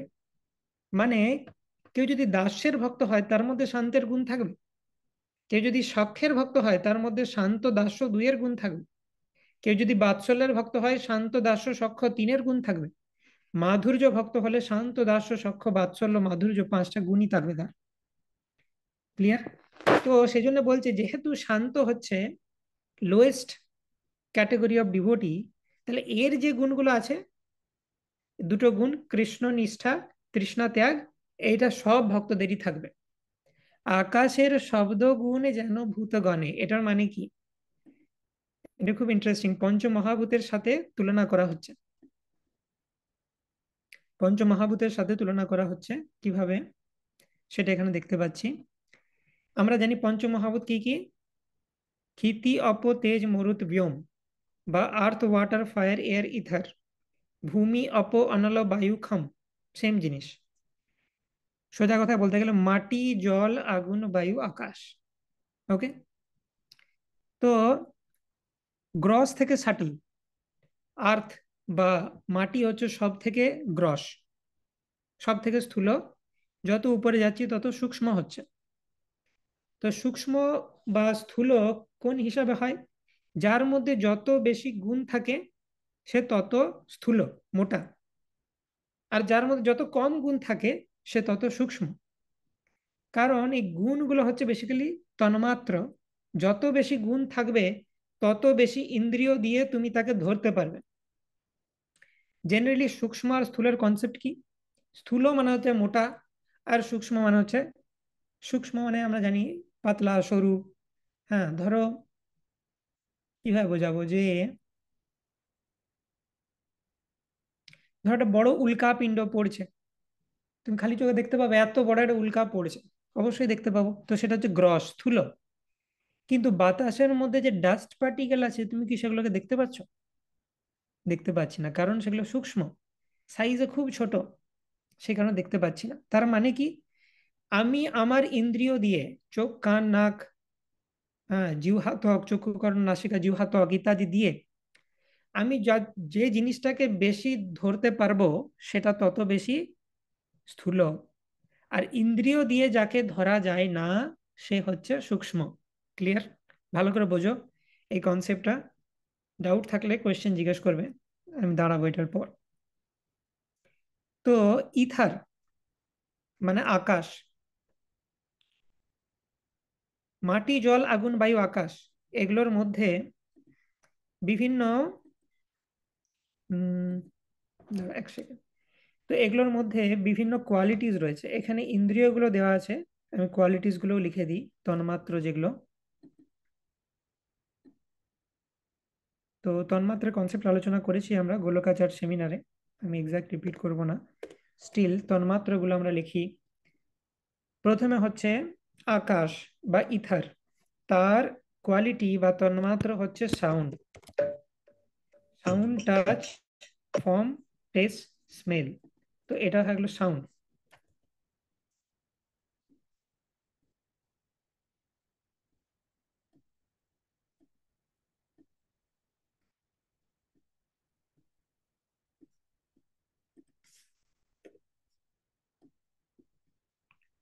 তো এই সাউন্ড কোয়ালিটি রয়েছে আকাশে। তারপরে আমি যখন গেলাম ইথারে, তখন কি হলো? সাউন্ড প্লাস, এ দেখো সাউন্ড বলে কানের চিহ্ন দেওয়া আছে, মানে কান দিয়ে আমি ধরতে পারবো একে। আকাশের একটি কোয়ালিটি আছে সাউন্ড, সেটাকে কর্ণ দিয়ে ধরা যাবে। এয়ারের দুটো কোয়ালিটি আছে, সাউন্ড প্লাস টাচ, মানে স্পর্শ।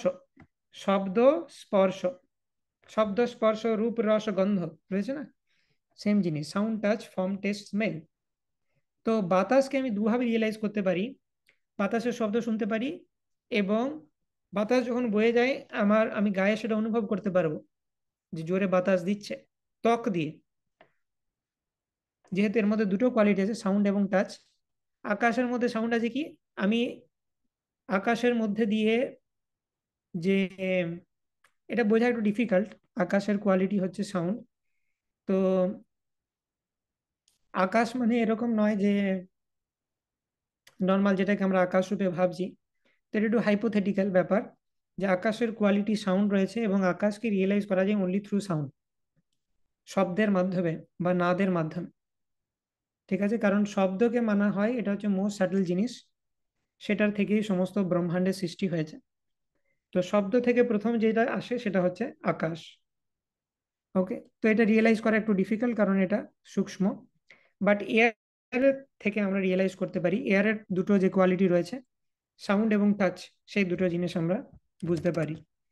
তারপরে আমরা যখন ফায়ারে চলে আসি, সাউন্ড, টাচ তো আছেই, তার সাথে অ্যাড হয় ফর্ম। আমরা আগুনকে দেখতেও পাই, মানে চোখ অ্যাড হল, চোখ দিয়েও আমরা ধরতে পারবো আগুনকে। তারপরে আমরা যখন যাই জলের কাছে, তো জলের টেস্ট আছে, স্বাদ রয়েছে, সেটাকে জিহ্বা দিয়েও ধরতে পারবো আমরা। Sound, touch, form, test. এবং আলটিমেটলি লাস্টে আমরা যদি মাটির কাছে যাই, তার গন্ধ রয়েছে, সাউন্ড, টাচ, ফর্ম, টেস্ট এবং স্মেল। সেটাতে নাসিকাও অ্যাড হয়ে যায়। তো বেসিক্যালি এই যে সাউন্ড ভাইব্রেশন, সেইটাকেই আকাশ বলা হচ্ছে, এরকম ধরে নিতে পারো বোঝার সুবিধার জন্য। ইথারিয়াল যে মিডিয়াম সেটা হচ্ছে সাউন্ড ভাইব্রেশন। সাউন্ড ভাইব্রেশন যেটার মাধ্যমে প্রবাহিত হতে পারে সেই মিডিয়ামটাকে বলা হচ্ছে ইথার, সেইটারই নাম হচ্ছে আকাশ। তো এবং সেইটাই হচ্ছে ম্যাট্রিক্স ফর এভরিথিং, কারণ এভরিথিং কেম ফ্রম ভাইব্রেশন। তো সেই যে ভাইব্রেশনাল ম্যাট্রিক্স বা ধাত্র, সেটাকে আকাশ বলা হচ্ছে। আকাশ মানে কিন্তু ভ্যাকিউম নয় এখানে। এবং যদি মডার্ন ফিজিক্স আমরা যাই, স্ট্রিং থিওরি ইত্যাদি দেখি, সেখানে দেখবো একদম আলটিমেট স্তরে every particle is made with vibration only. So that vibrational field, সেটা হচ্ছে আকাশ বা ইথার। এবং তার একটাই কোয়ালিটি হচ্ছে ভাইব্রেশন, মানে সাউন্ড। ওকে, তো ওটা নিয়ে বেশি মাথা ঘামানোর দরকার নেই। তো আকাশের একটা কোয়ালিটি সাউন্ড, কর্ণ দিয়ে আমি তাকে ধরতে পারবো। বাতাসের দুটো কোয়ালিটি, শব্দ এবং স্পর্শ, সেটাকে আমি কর্ণ এবং ত্বক দিয়ে ধরতে পারবো।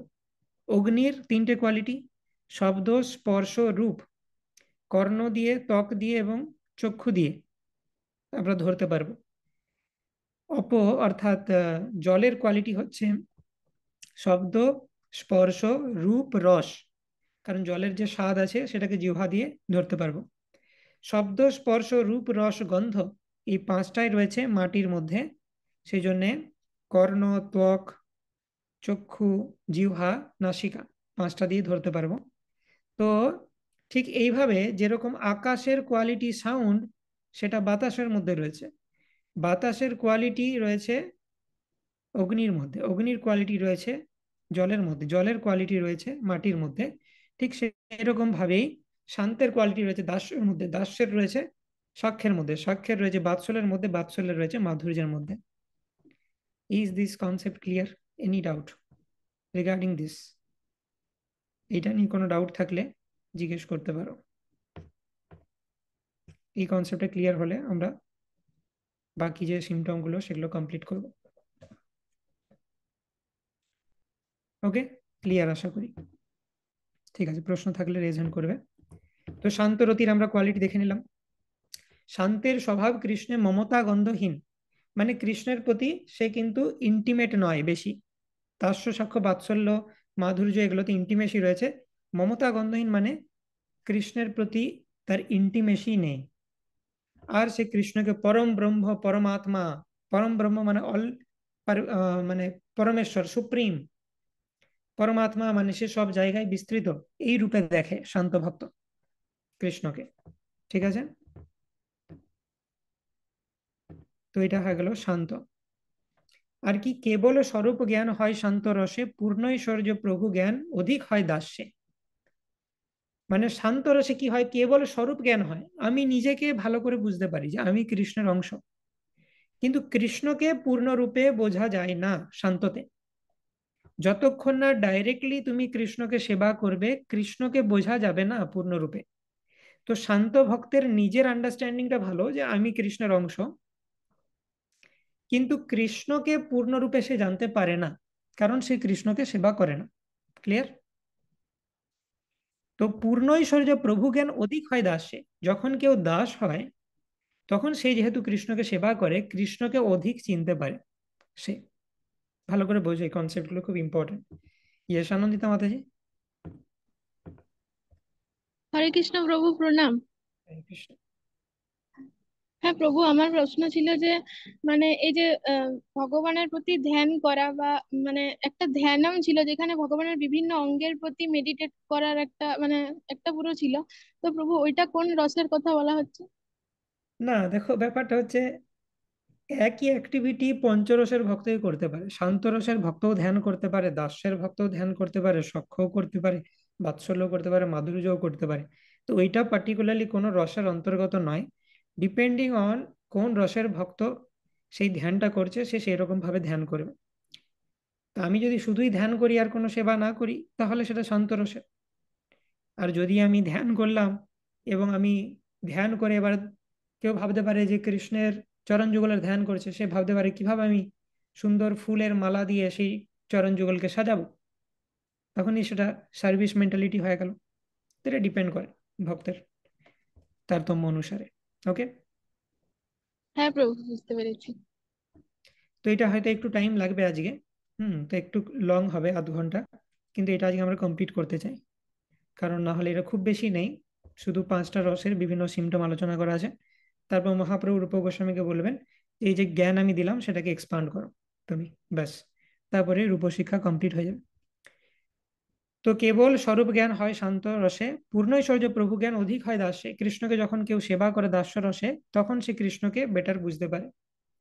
ঈশ্বর জ্ঞান সম্ভ্রম গৌরব প্রচুর, সেবা করি কৃষ্ণের সুখ দেন নিরন্তর। এটা দাস্যরথীতে চলে এলাম।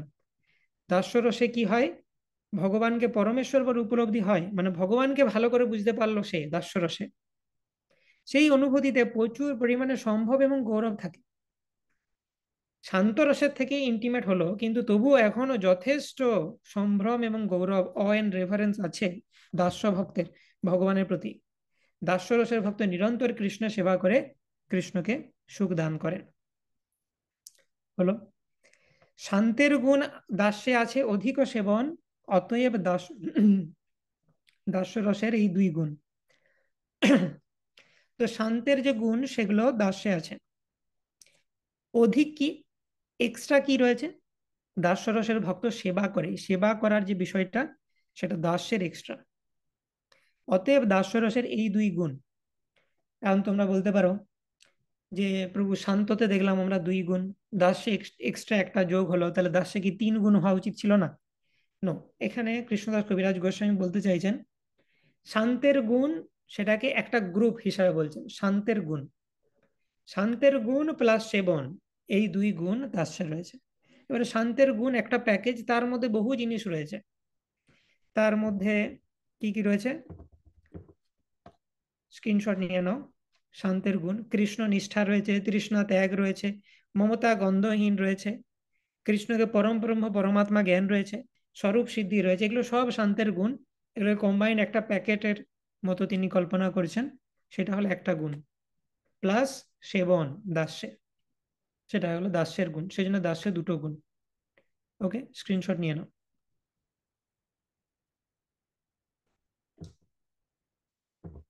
তো শান্তের গুণ প্লাস সেবন, এই হলো দাস্যের দুই গুণ।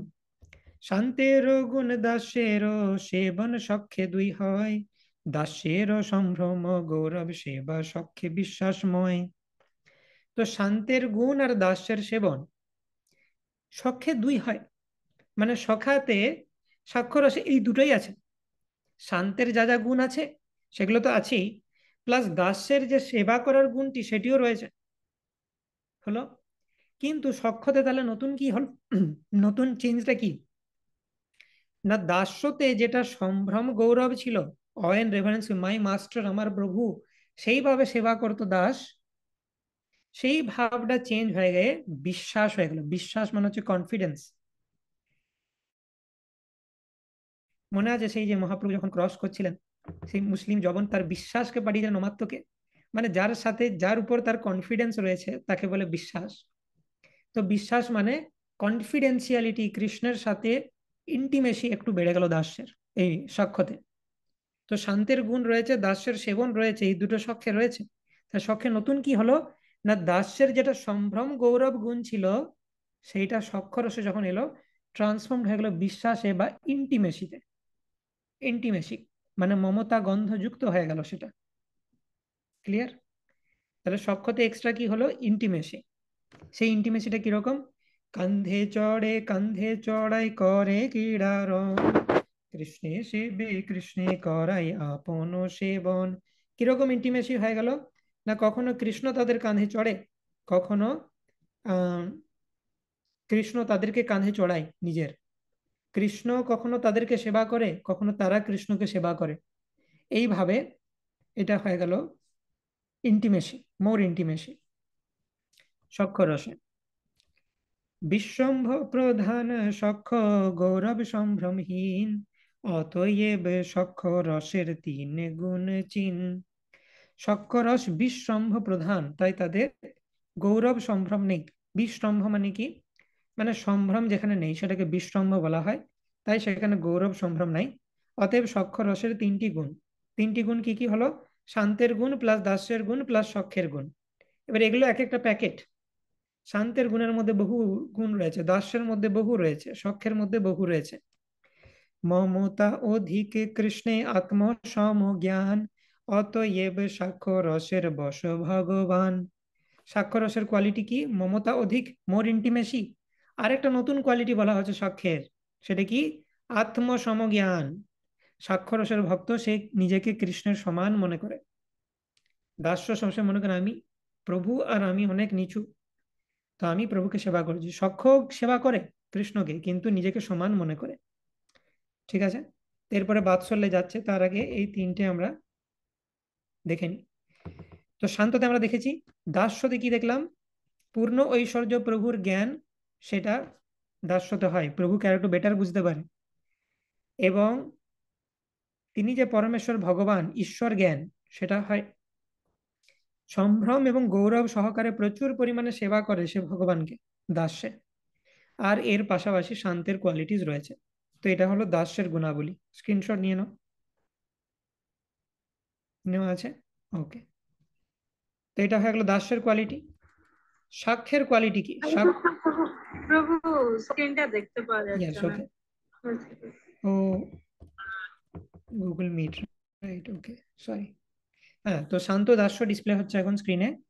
এই দুটো স্ক্রিনশট নিয়ে নাও।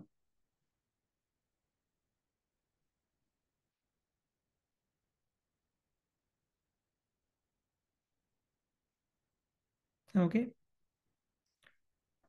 নেক্সট আমরা যাচ্ছি সাক্ষ্য বাৎসল্য একসাথে, স্ক্রিনশট নিয়ে নাও।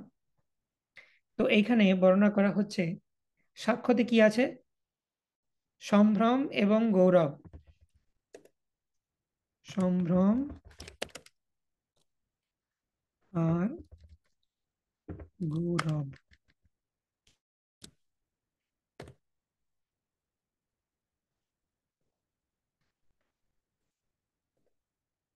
তো সম্ভ্রম আর যে গৌরব সেটা রিপ্লেস হয়ে যায় কি দিয়ে, কনফিডেন্স বা বিশ্বাস দিয়ে বা ইন্টিমেসি দিয়ে। কৃষ্ণের সাথে খেলা করে, মক ফাইটিং, কৃষ্ণের কাঁধে চাপে, এগুলো সব ইন্টিমেসির উদাহরণ। অ্যাকসেপ্ট সার্ভিস ফ্রম কৃষ্ণ, সক্ষরসের ভক্ত মাঝে মধ্যে কৃষ্ণের থেকেও সেবা গ্রহণ করে। যেমন শ্রীরাম বলছে কৃষ্ণকে যে আমাকে কাঁধে নিয়ে তুমি বহন করো। ইন্টিমেসি মোর, মমতা রয়েছে, এবং সেন্স অফ ইকুয়ালিটি, আত্মসম জ্ঞান, কৃষ্ণ সাথে সে নিজেকে সমান মনে করে। এগুলো সব সাক্ষের কোয়ালিটি। বাৎসল্যের কোয়ালিটি কি, শান্তের কোয়ালিটি তো থাকবেই। হলো দাস্যের যে সার্ভিস অ্যাটিটিউড সেটা আছে বাৎসল্যে, কিন্তু একটু পরিবর্তিত হয়ে গেছে। দাস্য রসের ভক্ত ভগবান কিভাবে সেবা করে, যে আমি ভগবানের ভৃত্য আর ভগবান আমার প্রভু, সেবা করেছি। বাৎসল্য রসের ভক্তের মধ্যেও সেবা রয়েছে। কিভাবে সেবা করে, সে মনে করে আমি কৃষ্ণকে পালন করেছি। সো দাস্যের যে সেবা ভাব সেটা বাৎসল্যে গিয়ে পালন হয়ে যায়। যশোদা মাও সারাদিন কৃষ্ণের জন্যই খাটছেন, সেটাও সেবা। কিন্তু তার রতিটা কি, যে আমি কৃষ্ণকে পালন করেছি, আমি যদি এগুলো না করি কৃষ্ণ দুর্বল হয়ে যাবে, কৃষ্ণের রোগ হয়ে যাবে, এরকম ভাবে সে। তো দাস্যের কোয়ালিটি রয়েছে কিন্তু একটু ট্রান্সফর্ম ফর্মে বাৎসল্যে। সেই রকম ভাবেই সাক্ষ্যের যে ইন্টিমেসি সেটাও রয়েছে। সাক্ষ্যের কোয়ালিটি কি, ফ্র্যাটার্নাল ইন্টিমেসি, অসংকোচ এবং অগৌরব। গৌরব, সম্ভ্রম, সংকোচ এগুলো নাই সখাদের, ইন্টিমেসি বেশি। সেইটা বাৎসল্যে কিভাবে প্রকাশ পায়, তাড়ন ভৎসন, মানে কৃষ্ণকে বকা ঝকা করে। যশোদা মা কৃষ্ণকে বকতে পারেন, দামোদর লীলাতে তিনি তাকে শাস্তি প্রদান করেছেন। তো সখ্যের যে ইন্টিমেসি সেটা বাৎসল্যে প্রকাশ পাচ্ছে চ্যাস্টাইজমেন্ট রূপে বা তাড়ন ভৎসন রূপে। এবং এই রসে ভক্ত মনে করে থাকে যে আমি কৃষ্ণকে মেনটেন করছি, আমি পালক, তুমি তো রক্ষক আর পালকও আমার। এটা হচ্ছে দাস্য রসের ভক্তের চিন্তা ভাবনা, যে কৃষ্ণ তুমি আমার রক্ষক, তুমি আমার পালক। কিন্তু যশোদা মাতা বলছেন আমি তো রক্ষক আর পালকও তোমার, আমি তোমার রক্ষক আর পালক। ঠিক আছে, আমি যদি পালন না করি তোমার কি হবে কে জানে। তো এটা হয়ে গেলো সাক্ষ্য বাৎসল্য, স্ক্রিনশট নিয়ে নাও।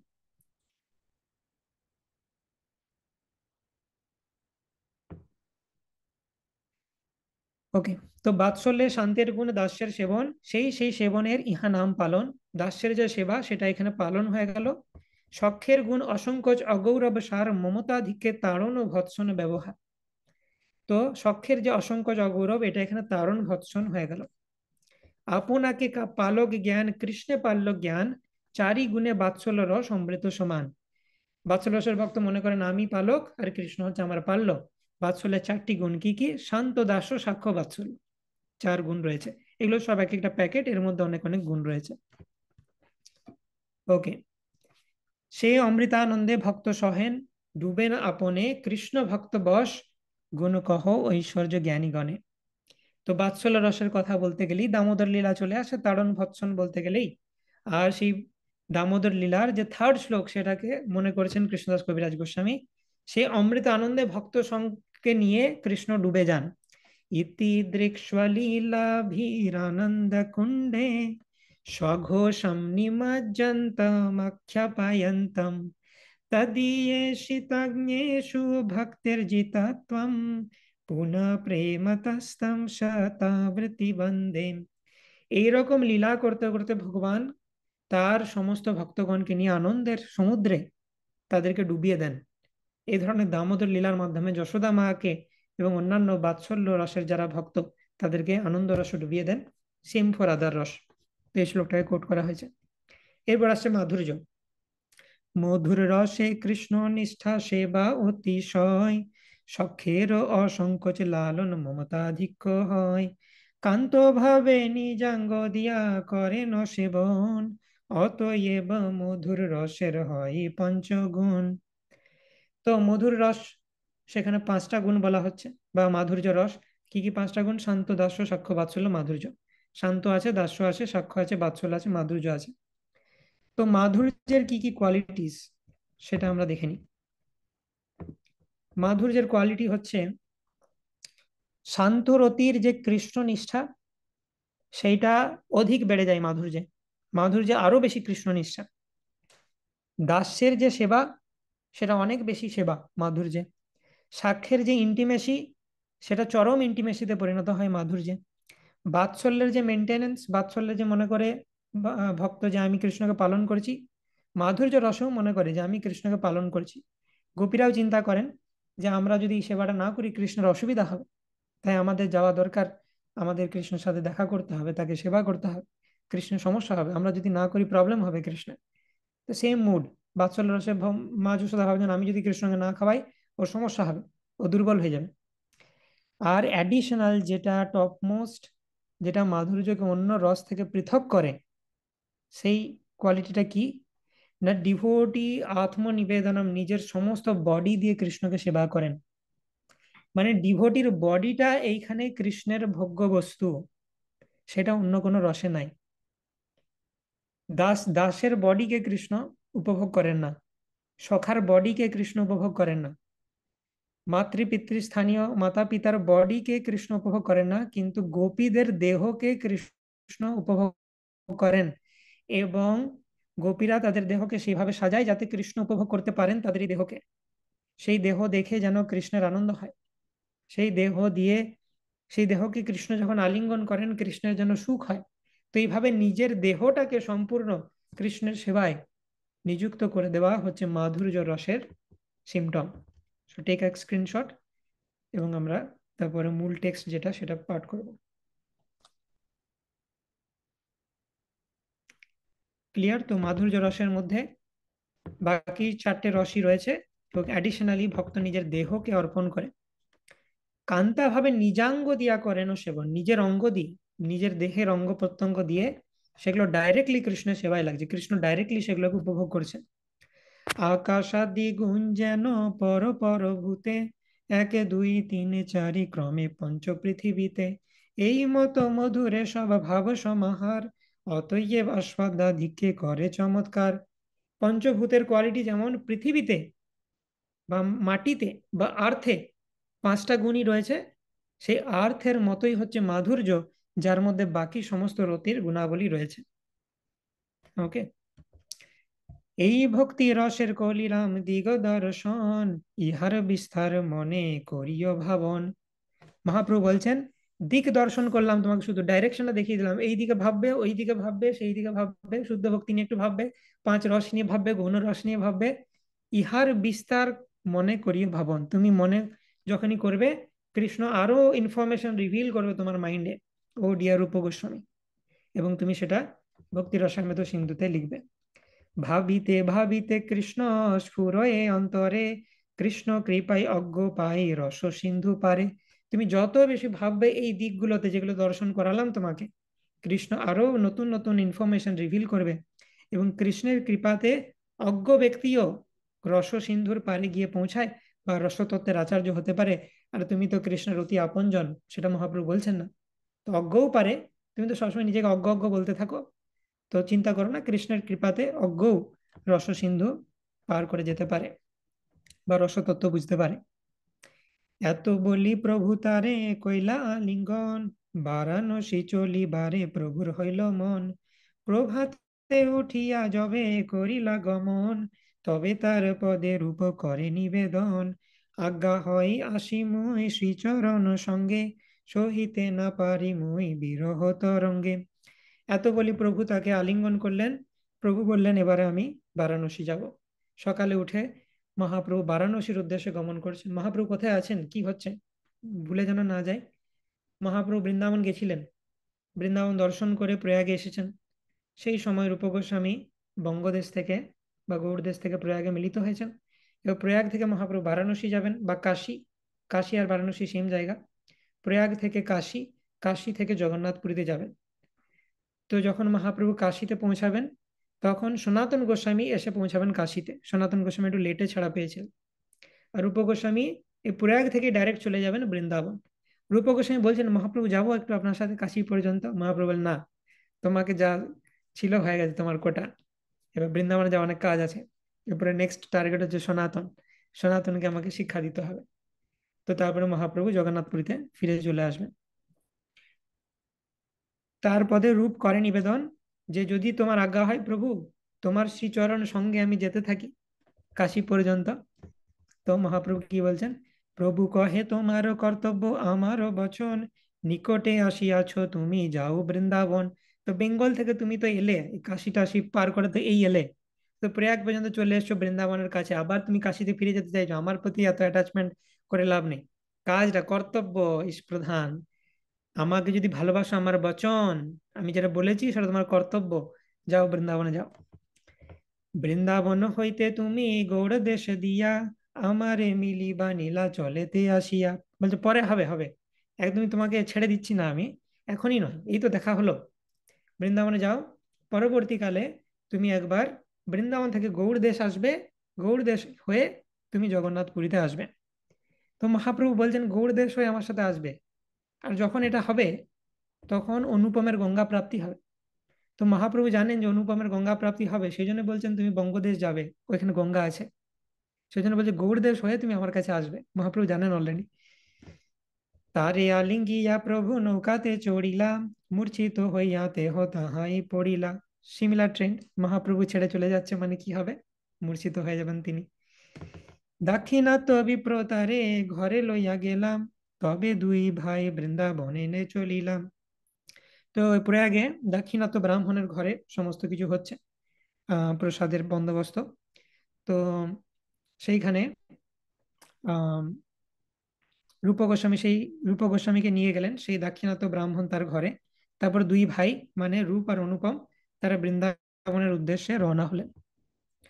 মহাপ্রভু চলি চলি আইলা বারাণসী, চন্দ্রশেখর মিলিলা গ্রামের বাহিরে আসি। তো মহাপ্রভু এরপরে বারাণসীতে চলে এলেন। নিউ চ্যাপ্টার স্টার্টিং, সনাতন শিক্ষা। এরপরে সনাতন গোস্বামী কিভাবে মিলিত হলেন, এবং প্রচুর ইলাবোরেট শিক্ষা রয়েছে, প্রচুর টপিক কভার করা হয়েছে এখানে। যেমন ভক্তি রসামৃত সিন্ধু টপিক কভার করা হলো, সনাতন গোস্বামীকে মহাপ্রভু গেভ এভরিথিং, সমস্ত কিছু A to Z সেখানে বর্ণনা করা আছে। কারণ আমরা আলোচনা করেছি Sanatan Goswami spiritual master of the whole universe. তো তার থ্রু দিয়ে সবকিছু শেখাচ্ছেন আমাদেরকে। রূপ গোস্বামী অলরেডি হাইলি অ্যাডভান্সড, তাকে সবকিছু বলতে হবে না, দিক দর্শন করে মহাপ্রভু চলে গেলেন। বাট সনাতন গোস্বামী শিক্ষা আমাদের জন্য মোর মোর রেলিভেন্ট, কারণ আমাদের যে এখন সম্বন্ধ তত্ত্ব জ্ঞান হয়ে গেছে তা তো নয়। সম্বন্ধ জ্ঞান যার হয়ে গেছে, তখন সে কমপ্লিটলি রসতত্ত্ব বুঝতে পারে। তো আমাদের জন্য সব থেকে রেলিভেন্ট হচ্ছে সনাতন শিক্ষা। তো তো হাঁটতে হাঁটতে মহাপ্রভু বারাণসীতে পৌঁছালেন। গ্রামের বাইরে এসেই চন্দ্রশেখর আচার্যের সাথে তার সাক্ষাৎ হলো। চন্দ্রশেখর আচার্য আর তপন মিশ্র মহাপ্রভু দুই ডিভোটি, তারা বারাণসীতে আছেন। রাত্রে দেহ স্বপ্ন দেখে প্রভু আইলা ঘরে, প্রাতকালে আসি রহে গ্রামের বাহিরে। চন্দ্রশেখর আচার্য রাত্রে স্বপ্ন দেখেছে প্রভু আমার ঘরে আসছেন। মহাপ্রভু সকাল থেকে উঠে গ্রামের বাইরে দাঁড়িয়ে আছে, কখন মহাপ্রভু আসবেন, স্বপ্ন দেখেছি মানে আজকে নিশ্চয়ই আসবেন। তো মহাপ্রভুকে স্বাগত জানানোর জন্য সকাল থেকে এসে দাঁড়িয়ে আছে নগরের বাইরে। আচম্বিতে প্রভু দেখি চরণে পড়িলা, আনন্দিত হইয়া নিজ গৃহে লইয়া গেলাম। হঠাৎ প্রভুকে দেখে আনন্দিত হয়ে তিনি প্রভুকে ওয়েলকাম জানিয়ে নিজের বাড়িতে নিয়ে গেলেন। তপন মিশ্র শুনিয়া সে প্রভুরে মিলিলা, ইষ্ট গোষ্ঠী করি প্রভু নিমন্ত্রণ কইলাম। তারপর মহাপ্রভুর আগমনের বার্তা শুনে তপন মিশ্র সেখানে এলেন, এবং ইষ্ট গোষ্ঠী করার পর মহাপ্রভুকে তার গৃহে নিমন্ত্রণ করলেন যে মহাপ্রভু আমার বাড়িতে আসুন, প্রসাদ পাবেন। তো চন্দ্রশেখর আচার্যের বাড়িতে মহাপ্রভু থাকতেন, আর তপন মিশ্রের বাড়িতে প্রসাদ পেতেন। নিজ ঘরে লইয়া প্রভুরে ভিক্ষা করাইল, ভট্টাচার্য চন্দ্রশেখর নিমন্ত্রণ কইল। তো তপন মিশ্র মহাপ্রভুকে তার বাড়িতে নিয়ে গিয়ে ভিক্ষা করালেন বা প্রসাদ নিবেদন করলেন। চন্দ্রশেখর আচার্য বলভদ্র ভট্টাচার্যকে তার গৃহে নিমন্ত্রণ করলেন। বলভদ্র ভট্টাচার্য এখনো মহাপ্রভুর সাথে আছেন, যাত্রা পথে পুরোটাই রয়েছে। ভিক্ষা করাইয়া মিশ্র কহে প্রভু পায়ে ধরি, এক ভিক্ষা মাগি মোরে দেহ কৃপা করি। চৈতন্য মহাপ্রভু মধ্যাহ্ন ভোজন করিয়ে তপন মিশ্র শ্রী চৈতন্য মহাপ্রভু পায়ে পড়ে বললেন, আপনি আপনার কাছে আমি একটি ভিক্ষা চাইছি, দয়া করে আপনি সেটি আমাকে দিন। তো তপন মিশ্র মহাপ্রভুকে রিকোয়েস্ট করছেন, কি বলছেন? যাব তোমার হয় কাশীপুরে স্থিতি, মোর ঘর বিনা ভিক্ষা না করিবা ক্ষতি, প্রভু জানেন দিন 5-7 সে রহিব, সন্ন্যাসীর সঙ্গে ভিক্ষা কাহা না করিব। তো তপন মিশ্র বললেন, আমার একটা রিকোয়েস্ট, যতদিন আপনি কাশিতে আছেন তো প্লিজ শুধুমাত্র আমার বাড়িতেই আপনি প্রসাদ পান। খুব কম দিনই থাকবেন আপনি। তো তাও যদি এদের ওদের বাড়িতে চলে যান, আমি আপনাকে সেবা করতে পারবো না বেশি। তো আমার রিকোয়েস্ট, আমার বাড়িতেই প্রসাদ পেতে হবে। তো প্রভু জানতেন তিনি কেবল 5-7 দিন থাকবেন, এবং মায়াবাদী সন্ন্যাসীদের কাছে তো ভিক্ষা তিনি করবেন না। তো তিনি মঞ্জুর করলেন সেটা, ঠিক আছে চলবে। এত জানি তার ভিক্ষা কইলা অঙ্গীকার, বাসা নিষ্ঠা কইলা চন্দ্রশেখরের ঘর। তো চন্দ্রশেখর আচার্য বলে, প্রভু তাহলে আমার, তপন মিশ্রকে তো আপনি তো দিয়ে দিলেন ভালো সেবা অপরচুনিটি, আমার কি হবে? ঠিক আছে, তোমার বাড়িতে থাকবো, তোমার বাড়িতে থাকবো, আর চন্দ্রশেখর তপন মিশ্রের বাড়িতে প্রসাদ পাবো। মহারাষ্ট্রীয় বিপ্র আসি তাহারে মিলিলা, প্রভু তারে স্নেহ করি কৃপা প্রকাশিলা। মহারাষ্ট্রীয় সেই ব্রাহ্মণ মহাপ্রভুর সাথে সাক্ষাৎ করলেন, এবং মহাপ্রভু তাকে স্নেহ করে তার প্রতি কৃপা প্রদর্শন করলেন। মহাপ্রভু বৃন্দাবন যাবার পথেও যখন কাশীতে এসেছিলেন, তখনও তপন মিশ্র, চন্দ্রশেখর আচার্য, মহারাষ্ট্রের ব্রাহ্মণেদের সাথে দেখা হয়েছিল। তখন মহাপ্রভু কর্ণপাত করেননি। মায়াবাদী সন্ন্যাসীরা কি বলছে বলে যাক, বকে যাক ওরা নিজেদের মতো। তারপর বৃন্দাবন থেকে তিনি যখন ফিরে এলেন, এরপর মহাপ্রভু তাদের ব্যবস্থা করবেন। তো আবার সব টিম জড়ো হচ্ছে, মহাপ্রভু এসেছেন, মহারাষ্ট্রীয় ব্রাহ্মণ, চন্দ্রশেখর আচার্য, তপন মিশ্র, সবাই আবার এন্থুজিয়াজম ফিরে পাচ্ছেন। মহাপ্রভু আইলা শুনি শিষ্ট শিষ্ট জন, ব্রাহ্মণ ও ক্ষত্রিয় আসি করেন দর্শন। সব ভালো ভালো লোক, ব্রাহ্মণ ক্ষত্রিয় সবাই মহাপ্রভু দর্শন করছেন। শিরূপ উপরে প্রভুর যত কৃপা হইল, অত্যন্ত বিস্তার কথা সংক্ষেপে কহিল। শ্রদ্ধা করি এই কথা শুনে যেই জন, প্রেম ও ভক্তি পায় সেই চৈতন্য চরণ। তো রূপ গোস্বামীর উপর মহাপ্রভুর যত কৃপা হলো, কৃষ্ণদাস কবিরাজ গোস্বামী বলছেন, অত্যন্ত সংক্ষেপে আমি তা বর্ণনা করলাম। অ্যান্ড আমাদের জন্য হোপ, কৃষ্ণদাস কবিরাজ গোস্বামীর এই আশীর্বাদ, শ্রদ্ধা করি এই কথা শুনে যেই জনে। নাও ইউ নো যে তুমি শ্রদ্ধা করে শুনেছো না শুনোনি। যদি শ্রদ্ধা করে শুনেছো, প্রেম ও ভক্তি পায় সেই চৈতন্য চরণ। শ্রদ্ধা সহকারে যিনি এই কথা শোনেন, তিনি চৈতন্য মহাপ্রভু শ্রী পাদ পদ্মে প্রেম ও ভক্তি লাভ করেন। শ্রীরূপ রঘুনাথ পদে যার আস, চৈতন্য চরিতামৃত কহে কৃষ্ণদাস। তো এইভাবে 19th চ্যাপ্টার আমরা সমাপ্ত করলাম। আমরা নেক্সট দিন থেকে আরম্ভ করব চ্যাপ্টার 20, সনাতন শিক্ষা সেখানে স্টার্ট হবে। সনাতন গোস্বামী কিভাবে মহাপুরুষের সাথে মিলিত হলেন সেটা আমরা দেখব। चैतन्य चैतामृत की जय, श्रील प्रभुपाद की जय, निताई गौर प्रेमानंदे, हरि हरि बोल। তো যেহেতু অলরেডি অনেক লেট, কোনো কোয়েশ্চেন নিচ্ছি না। কারো যদি কোনো ডাউট থাকে পার্সোনালি আমাকে জিজ্ঞেস করতে পারেন হোয়াটসঅ্যাপে, আমি রিপ্লাই দেব। হরে কৃষ্ণ কৃষ্ণ কৃষ্ণ হরে হরে, হরে রাম রাম হরে হরে। वाञ्छाकल्पतरुभ्यश्च कृपा सिन्धुभ्येव च पतितानं पावनेभ्यो वैष्णवेभ्यो नमो नमः। अनंत कोटि वैष्णव वृंद की जय, श्रील प्रभुपाद की जय।